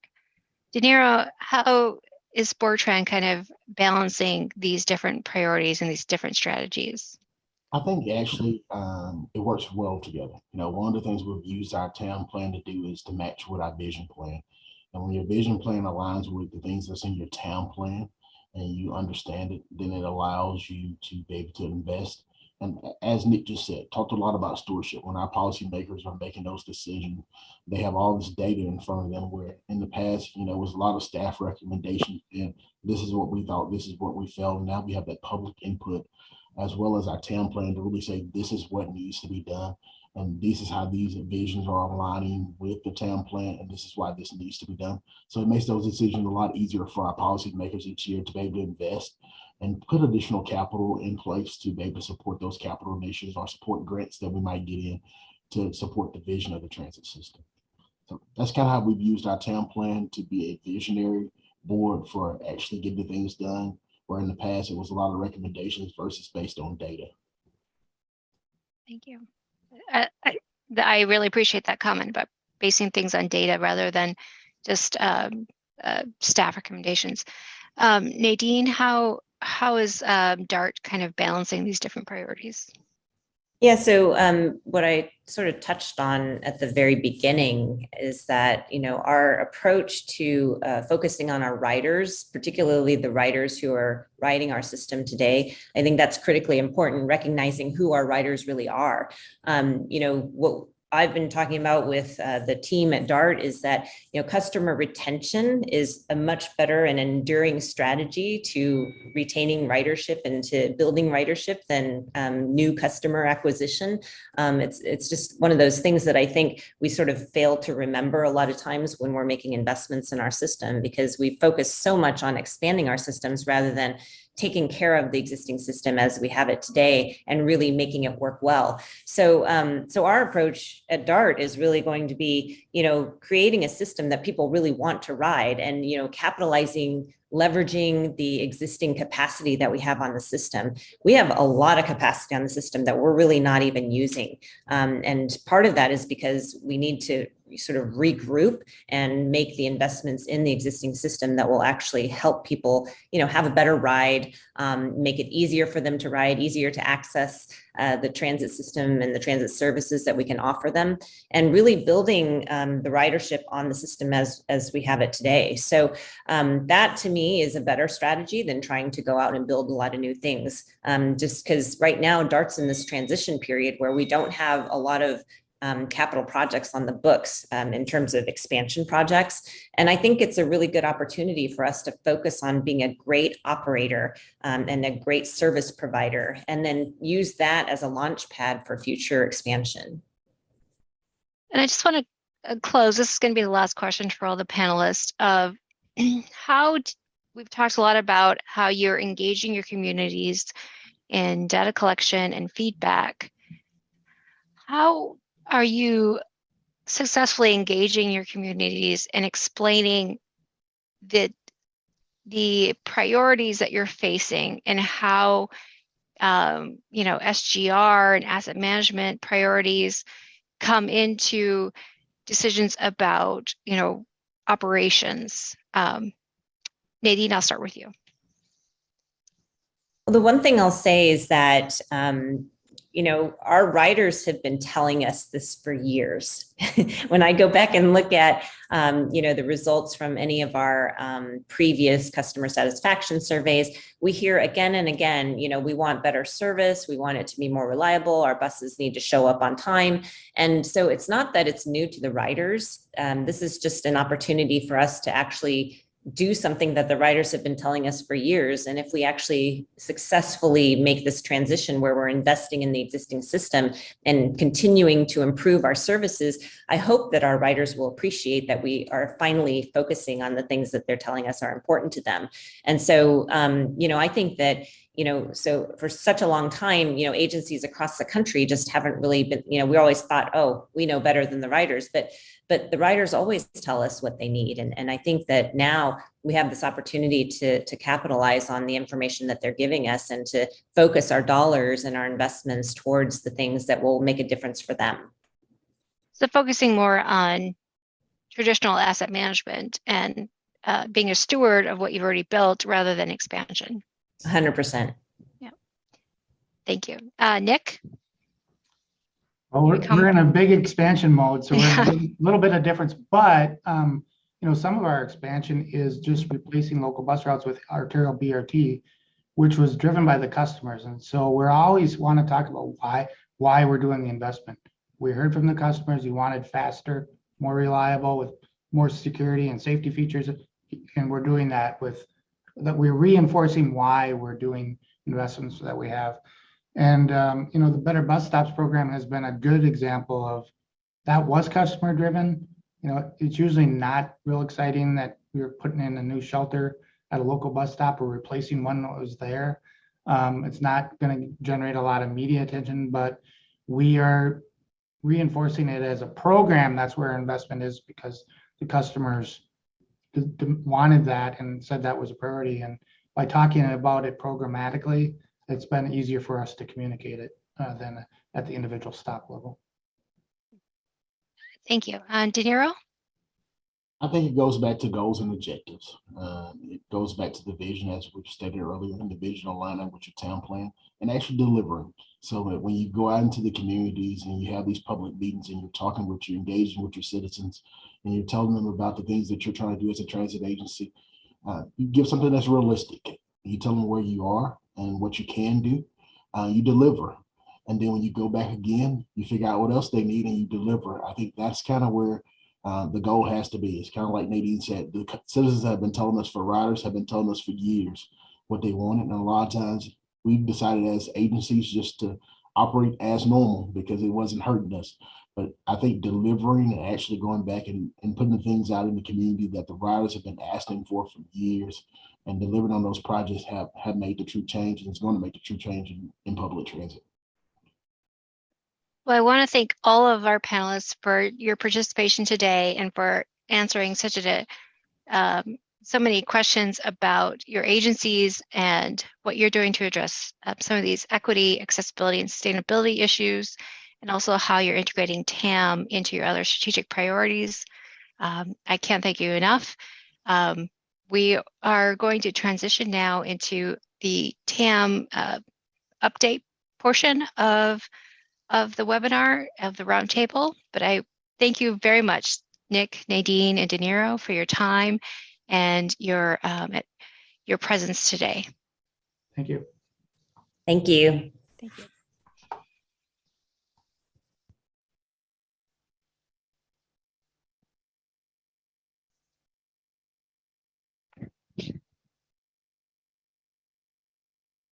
As I said, we're going to just transition from our executive panel into the TAM Transit Asset Management Roundtable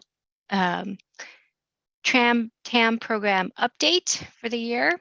And again, if you didn't catch it at the beginning, my name is Tamlin Kennedy, and I am the TAM program manager. Next slide. So for today's agenda, we're going to talk about some TAM program updates, resources and technical assistance, and also a look ahead at the TAM program. Next slide. As I hope you are aware, the first required TAM plan update is due October 1st, 2022. And I will say there are many resources available to assist in updates, such as the self-assessment tool, the template, the webinar series. And these links, again, are available in the PDF document that is available on the website for download. And these are just a small portion of the resources that the TAM program has made available to assist with TAM program updates. Next slide. I also want to highlight that the soon-to-be published TAM 2020 NTD snapshot. Again, this is a look back at the data from 2020. Of course, there is a delay in publishing the NTD data, and there's also a bit of a delay then in the analysis. But this report summarizes the data that transit agencies report to the NTD, providing an inventory and assessment of the condition of assets used to provide transit service nationally. It also provides a snapshot, which is why we've put snapshot in quotes, of the data submitted for the report year 2020, with references and comparisons to 2018 and 2019 report year data. Again, 2018 was the first year in which transit agencies reported this information on transit assets. So you can see here a brief look at just an overall view of the asset category and the 2018 to 2020 data. Over the past 3 years, the percentage of assets in a state of good repair has remained relatively consistent for revenue vehicles and facilities, while the percentage of service vehicles in SGR has greater fluctuation, moving from 65.9% to 62.9%, and finally to 63.8%. The percentage of track miles in a state of repair has also varied over the years, but this might be partially due to how agencies have been reporting infrastructure conditions to the NTD, meaning that reporting may have been the process may have improved, the process may have changed since 2018, and that might account for some of the variances from 2018 to 2020. Next slide, please. This graph compares the 2020 performance targets, which again were set in 2019, and the metrics calculated based on the 2020 data information broken down by asset class. The data shows that for most asset classes, the average percentile of assets in SGR exceeded the forecast from the previous year, with many assets coming close to the forecast condition and others far exceeding it. The percentages of assets in SGR for vans, cutaways, automobiles, rail service vehicles, and light rail infrastructure, as well as other revenue vehicles, are below the 2020 targets. To look at this graph, the bars here represent the targets, and the lines represent the targets. So you can see which ones fall below the targets and which ones meet or exceed the targets. Next slide, please.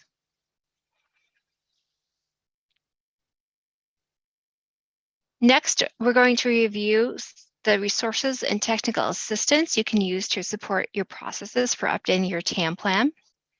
We're going to review training courses, the webinar series, online resources, and regional contacts. Next slide.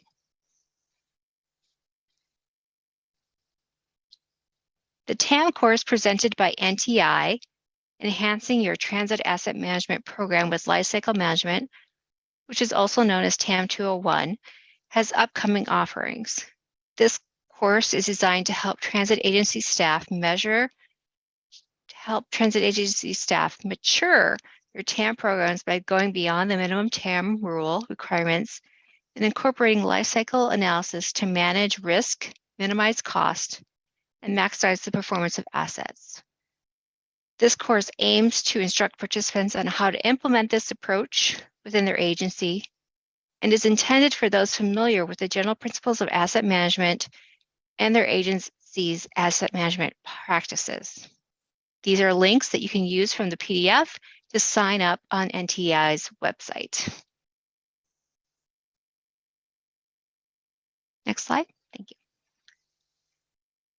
There's also a link in the PDF for the webinar materials, specifically for the TAM 2022 update.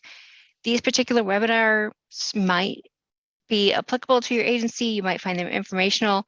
There's the TAM plan update expectation and tools, the webinar on using decision support tools for transit asset management, and also a webinar on using Template to create a TAM plan. We'll discuss Template a little bit further later on. So the template is a technical resource to help transit providers develop TAM plans in alignment with the final rule. It gives you the ability to download your most recently published agency data from the NTD, which would be for report year 2020. The template application is designed for any user, but is likely to be most helpful for Tier 2 transit providers developing their own individual plans, or group TAM plan sponsors developing plans for subrecipients. Tier 1 transit providers can also use template, but because of its simplified structure, it might be less useful for those agencies with customized asset management systems. Next slide. The template is accessible from the TAM website. You can use the sidebar to navigate to the page. The template user manual is a companion document that walks you through each section of the template to generate a TAM plan. The user manual is accessible both within the application and on the template homepage. Next slide.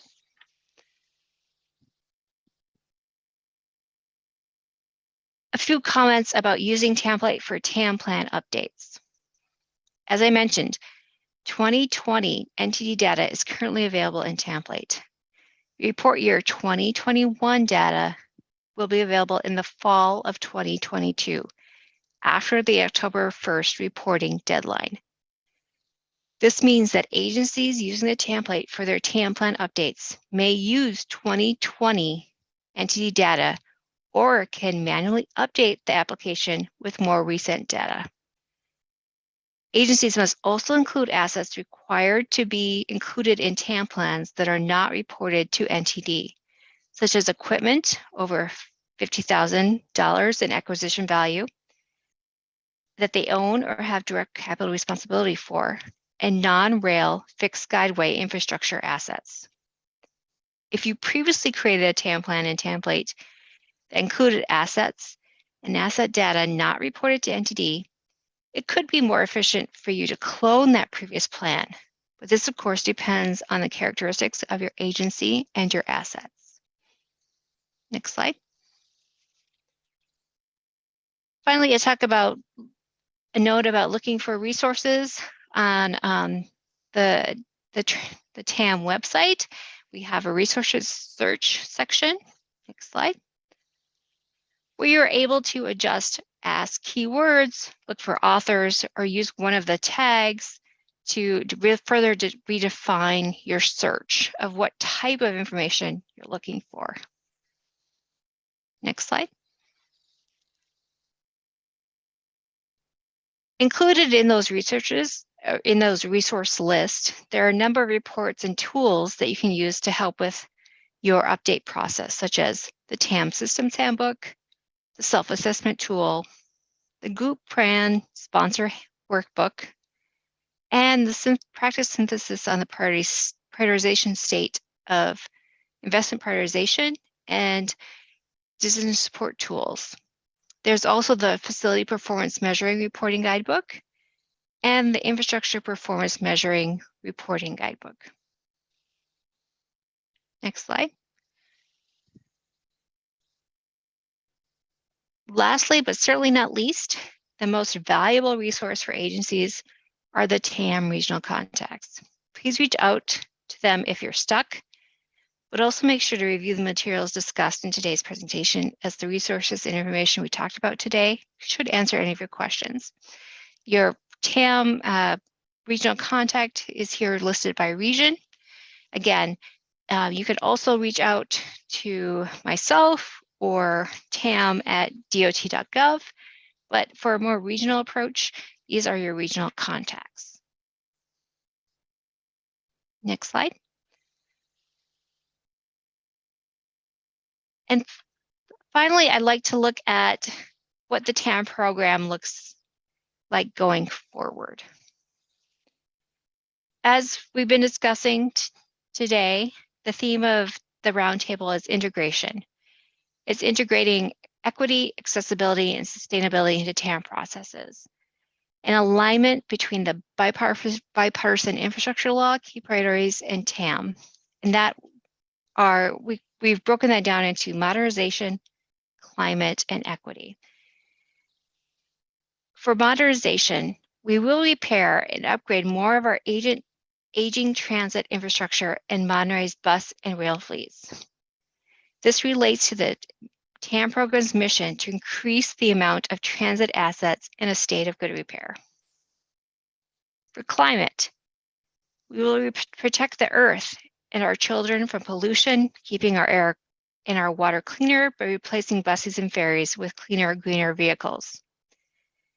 This aligns with TAM's ability to assist agencies in establishing processes that integrate TAM into the agency's strategic plans and priorities, which in many cases includes factoring climate concerns and sustainability into asset and operations decisions. And for equity, we will invest millions to upgrade transit stations to ensure that everyone can ride. We will also bring better transit to communities that have long had minimal, more limited access. And for TAM, this aligns with TAM's focus on investment prioritization with accessibility and equity strategies. And we're also talking about a more strategic, other than the strategic integration of TAM, we're talking about integrating TAM into agency operations, including investment prioritization and decision-making, but also preventative maintenance and integrating TAM into capital programs and other risk management and other areas such as that. Next slide. And now I want to introduce some of the things that are coming up from the TAM program. We will be launching a best practices review pilot. This is a pilot that will build off the TAM self-assessment tool and assist agencies in determining their TAM plan quality and completeness, and evaluating the maturity of their TAM plan, and can be used to evaluate existing plans and highlight areas to improve upon. So the overall objective of this pilot is to provide a voluntary best practice review of participants' TAM programs, including TAM plans and implementation of those plans for transit agencies and TAM plan group sponsors. This continued support will benefit recipients as they effectively develop, implement, review, and revise TAM plans as required by the TAM regulation. Currently, the FTA is reviewing contractor proposals for this pilot.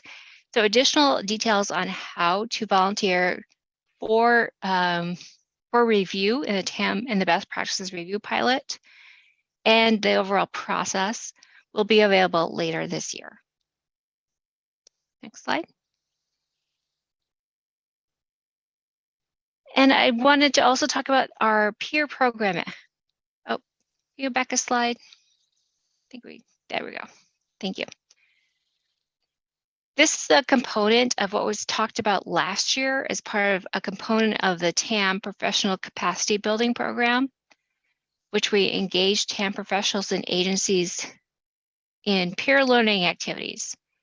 We also want to the PCB programs overall aim to provide training, technical assistance, resources, tools, and peer learning opportunities to build capacity on a topic among their audiences.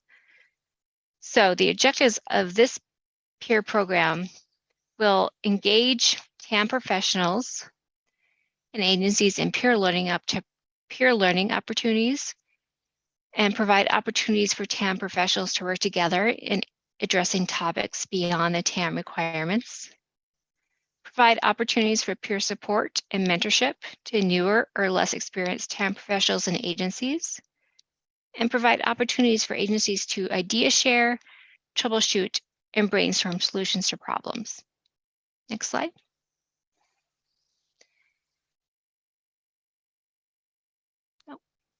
And so what do the activities actually look like? One of those activities is what you're experiencing right now, the TAM Roundtable. These have been successful at bringing together a diverse set of transit agencies to discuss priority TAM topics and for agencies to learn from one another.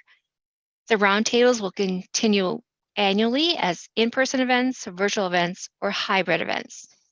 FTA may host one or more roundtables per year, possibly focusing on specific audiences. Another initiative activity will continue are case studies. The TAM program will continue to develop case studies to highlight effective practices that transit agencies undertake to address various elements of TAM. The type of agencies and aspects of TAM addressed in the case studies will be diverse to ensure that the case study library addresses the broad needs of the transit agency. The new activities will be peer working groups. The TAM program may develop transit agency working groups that will focus on different TAM priority topics. Transit agencies would work together with support from TAM program staff to develop effective practices to pressing problems agencies may be experiencing. These groups would meet on a recurring basis to collaborate and develop resources that benefit the participating agencies. The outcomes from the working groups may be presented via TAM roundtables or webinars to benefit the greater transit community. We'll also have peer exchange events. The peer exchange events will match agencies wishing to learn from other agencies on specific TAM topics. These agencies would provide an opportunity for participants to share best practices and innovations through an open exchange of ideas, knowledge, and brainstorming. The information shared during the peer exchange events may be packaged as case studies to be posted on the TAM program website. And finally, a new initiative would be discussion forums. The discussion forums would be for transit agent professionals to network and collaborate on a variety of TAM topics. These would occur virtually or in person at TAM roundtables. Again, we are planning to host our first peer program event in September 2022 and look for more details to follow. Next slide. Finally, I just want to encourage you to reach out for any questions about the TAM plan update or any of the resources that are available. You can reach us. There's lots of resources on our website. There's also the tam@dot.gov email address, or you can reach out to me specifically at tamlinkennedy@dot.gov. And thank you. And now we will transition to a Q&A portion. Let me check the chat to see what questions have been posted.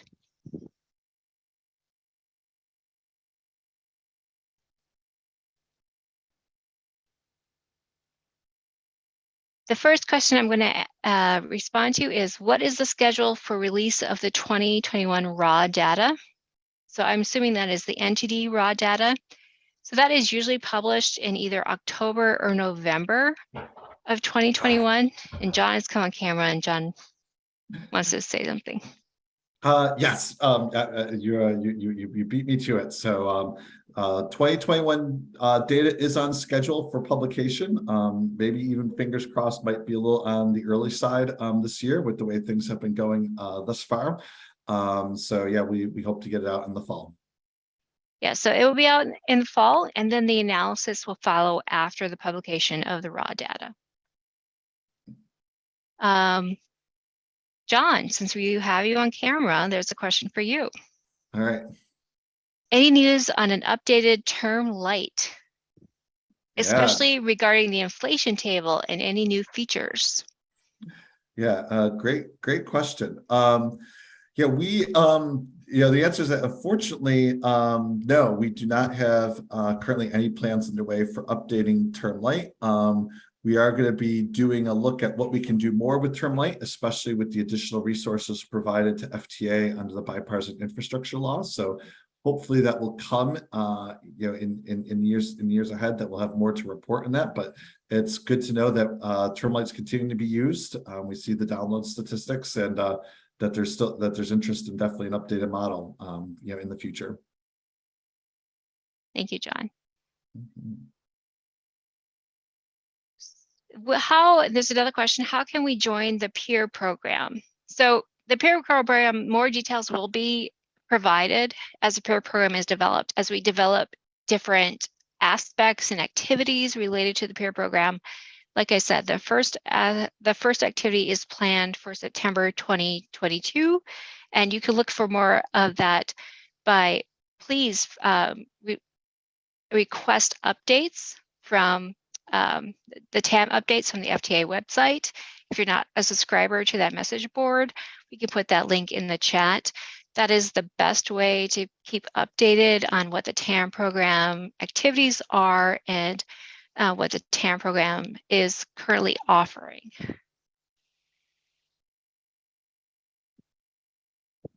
Do we anticipate the peer program in September to be in person or remote? Well, right now we're anticipating it to be remote. We're also in conjunction, similarly our webinars, there will be an additional TAM webinar in September of 2022 that will also be remote. As many of you know, there has been a new variant that has really increased the transmission of COVID.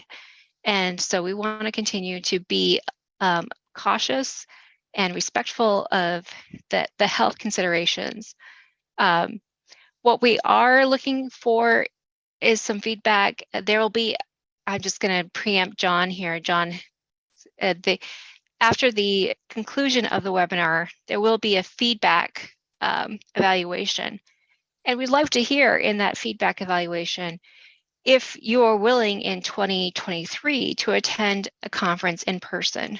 We'd like to get some sort of feedback on how people are feeling or how ideas about these types of communication and exchange have differed over the past couple of years.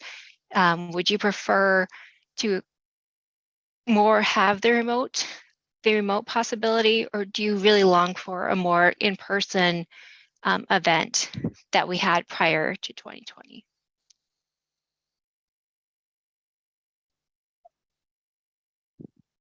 So another question about the TAM plan update required in 2022. How does it differ from the 2018? Well, so the required update in 2022 should be an update of the entire TAM plan. So we're not just talking about here or an update to the asset inventory or the asset conditions. We're also talking about an update to the investment prioritization horizon, which covers the next 4 years. The next 4 years looking forward, we're talking about different strategies if you're a tier 1 agency that you're using to implement TAM. And one of the main reporting requirements that is different from 2018 is by 2022, this October, you're required to have 100% of your facilities have a condition assessment. But what that means is all of your facilities have to have a condition assessment within the last 4 years. So to comply with the requirement.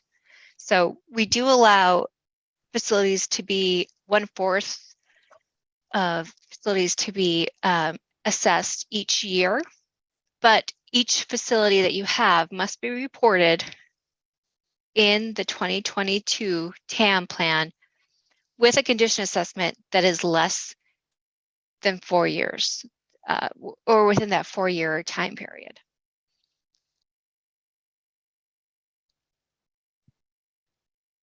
John, I'm going to ask you a policy question. All right. Any plans to review and possibly update the TAM final ruling? What, you want the updated rule already? Yeah, it is hard to believe that everyone everyone has gotten or pretty much has gotten about 4 years into the original TAM rule, which means people are in the update cycle for their initial TAM plans. In terms of FTA's thinking about whether we would do an update to TAM rule, there were kind of 2 things that we were waiting for. One of them is when Congress passed the reauthorization law, would they give us further direction about what more they would want to see in the TAM rule? And we now have an answer to that after the bipartisan infrastructure law, which is actually no. There was not new significant direction really from Congress in the TAM rule. And then the other is looking at the overall direction of state of good repair. If we call the so what of the TAM rule, right? The reason to do it is to try and move the needle on the nation's state of good repair backlog and to start showing improvement of assets that even in the absence of additional funding, that a well-designed program of TAM planning could prioritize state of good repair and asset condition and move things in the right direction. So we're still gathering information on that since we're just still a couple years into that, but we'll be keeping our eye on that, and that will be something that we'll have to think about.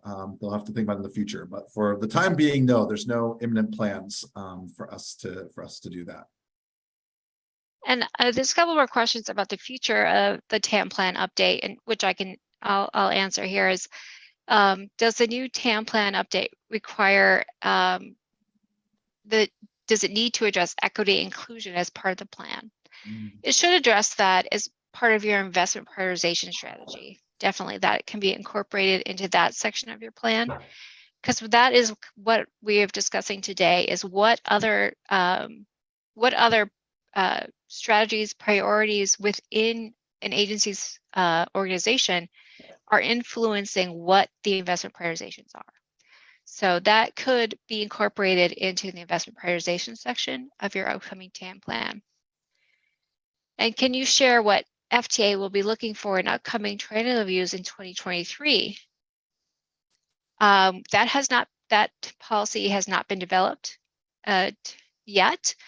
What we're looking for, and again, what I kind of touched on the look ahead for the TAM program, is overall looking at the effectiveness of the TAM rule and its integration with the agency overall. So not just a catalog or of assets and their condition, but how, again, it works into the investment priorities and how it also influences things like equity, accessibility, sustainability, but also how the TAM program touches areas such as finance and safety and things like that. And that's looking ahead. That's what the best practices review pilot will look at. Again, that is a pilot program that will be launching later this year. And you'll have to please do sign up for updates from the TAM program on the FTA website for information about how to volunteer for that program when the information becomes available.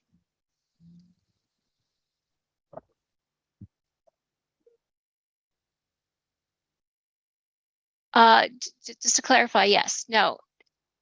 The question is about equity, sustainability. It's a should be, it's not a must be. It's not a guidance. It's something that we want to look to enhance within the TAM program and its integration with strategic priorities and operations of the agency as a whole.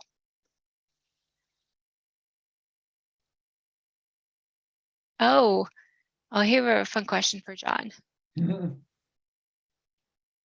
Any resources for electronic vehicles that you can point us to? Right. Yeah, I mean, that's something that we're definitely thinking about, as we continue to invest in electronic vehicles. Just a couple of years ago, there were only a couple hundred electronic vehicles in the nation's entire transit fleet, and we know that number is growing, and that's a real priority as we transition to the transit fleet of the future. Right now, there are no separate guidelines for like a default useful life benchmark or anything like that for an electric vehicle. It's something we could look at in the future, but we again remind everyone that you do have the ability to adjust the useful life benchmark for individual fleet groups in the NTD. So if you determine that you have a fleet of electric vehicles within your overall transit fleet that's going to have a different useful life than your ordinary diesel or gasoline powered vehicles, you can go ahead and make that adjustment even in the absence of a different FTA default at the current moment. Thank you. Another question, do you have a requirement standard for the facilities assessment? Yes, we do have a handbook that will guide you through a facilities assessment, and we'll post that again in, we can put that link in the chat. It's also available in the slides that I just reviewed that are also, you can also download from the FTA website. It's also available in our resources list on the FTA website. Let me just review the questions here before moving on.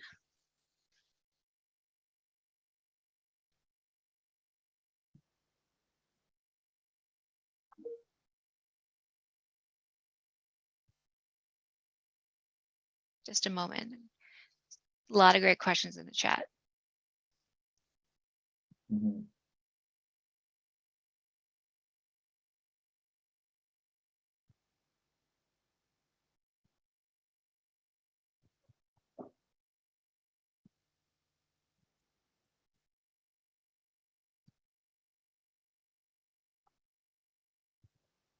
I apologize. So one of the questions is, systems were mentioned in the IIJA, which is also the bipartisan infrastructure law. Mm-hmm. Will agencies be seeing opportunities or direction from FTA to incorporate or an additional classification of assets into TAM? So last year we did publish a systems guide, handbook on systems, incorporating systems asset management. As John said, we're not looking right now for a modification to the TAM rule. But again, that is a plan to look forward to how, again, we can integrate TAM into all of the operations within an agency. John, did you want to talk anything about the systems guidance?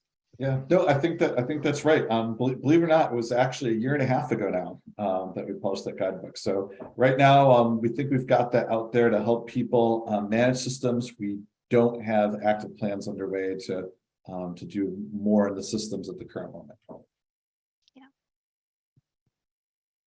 Okay, in the interest of time, and because John is here with us on camera, I'm going to let John kind of wrap up our day, provide some takeaways from today's roundtable, and any takeaways that he has, and any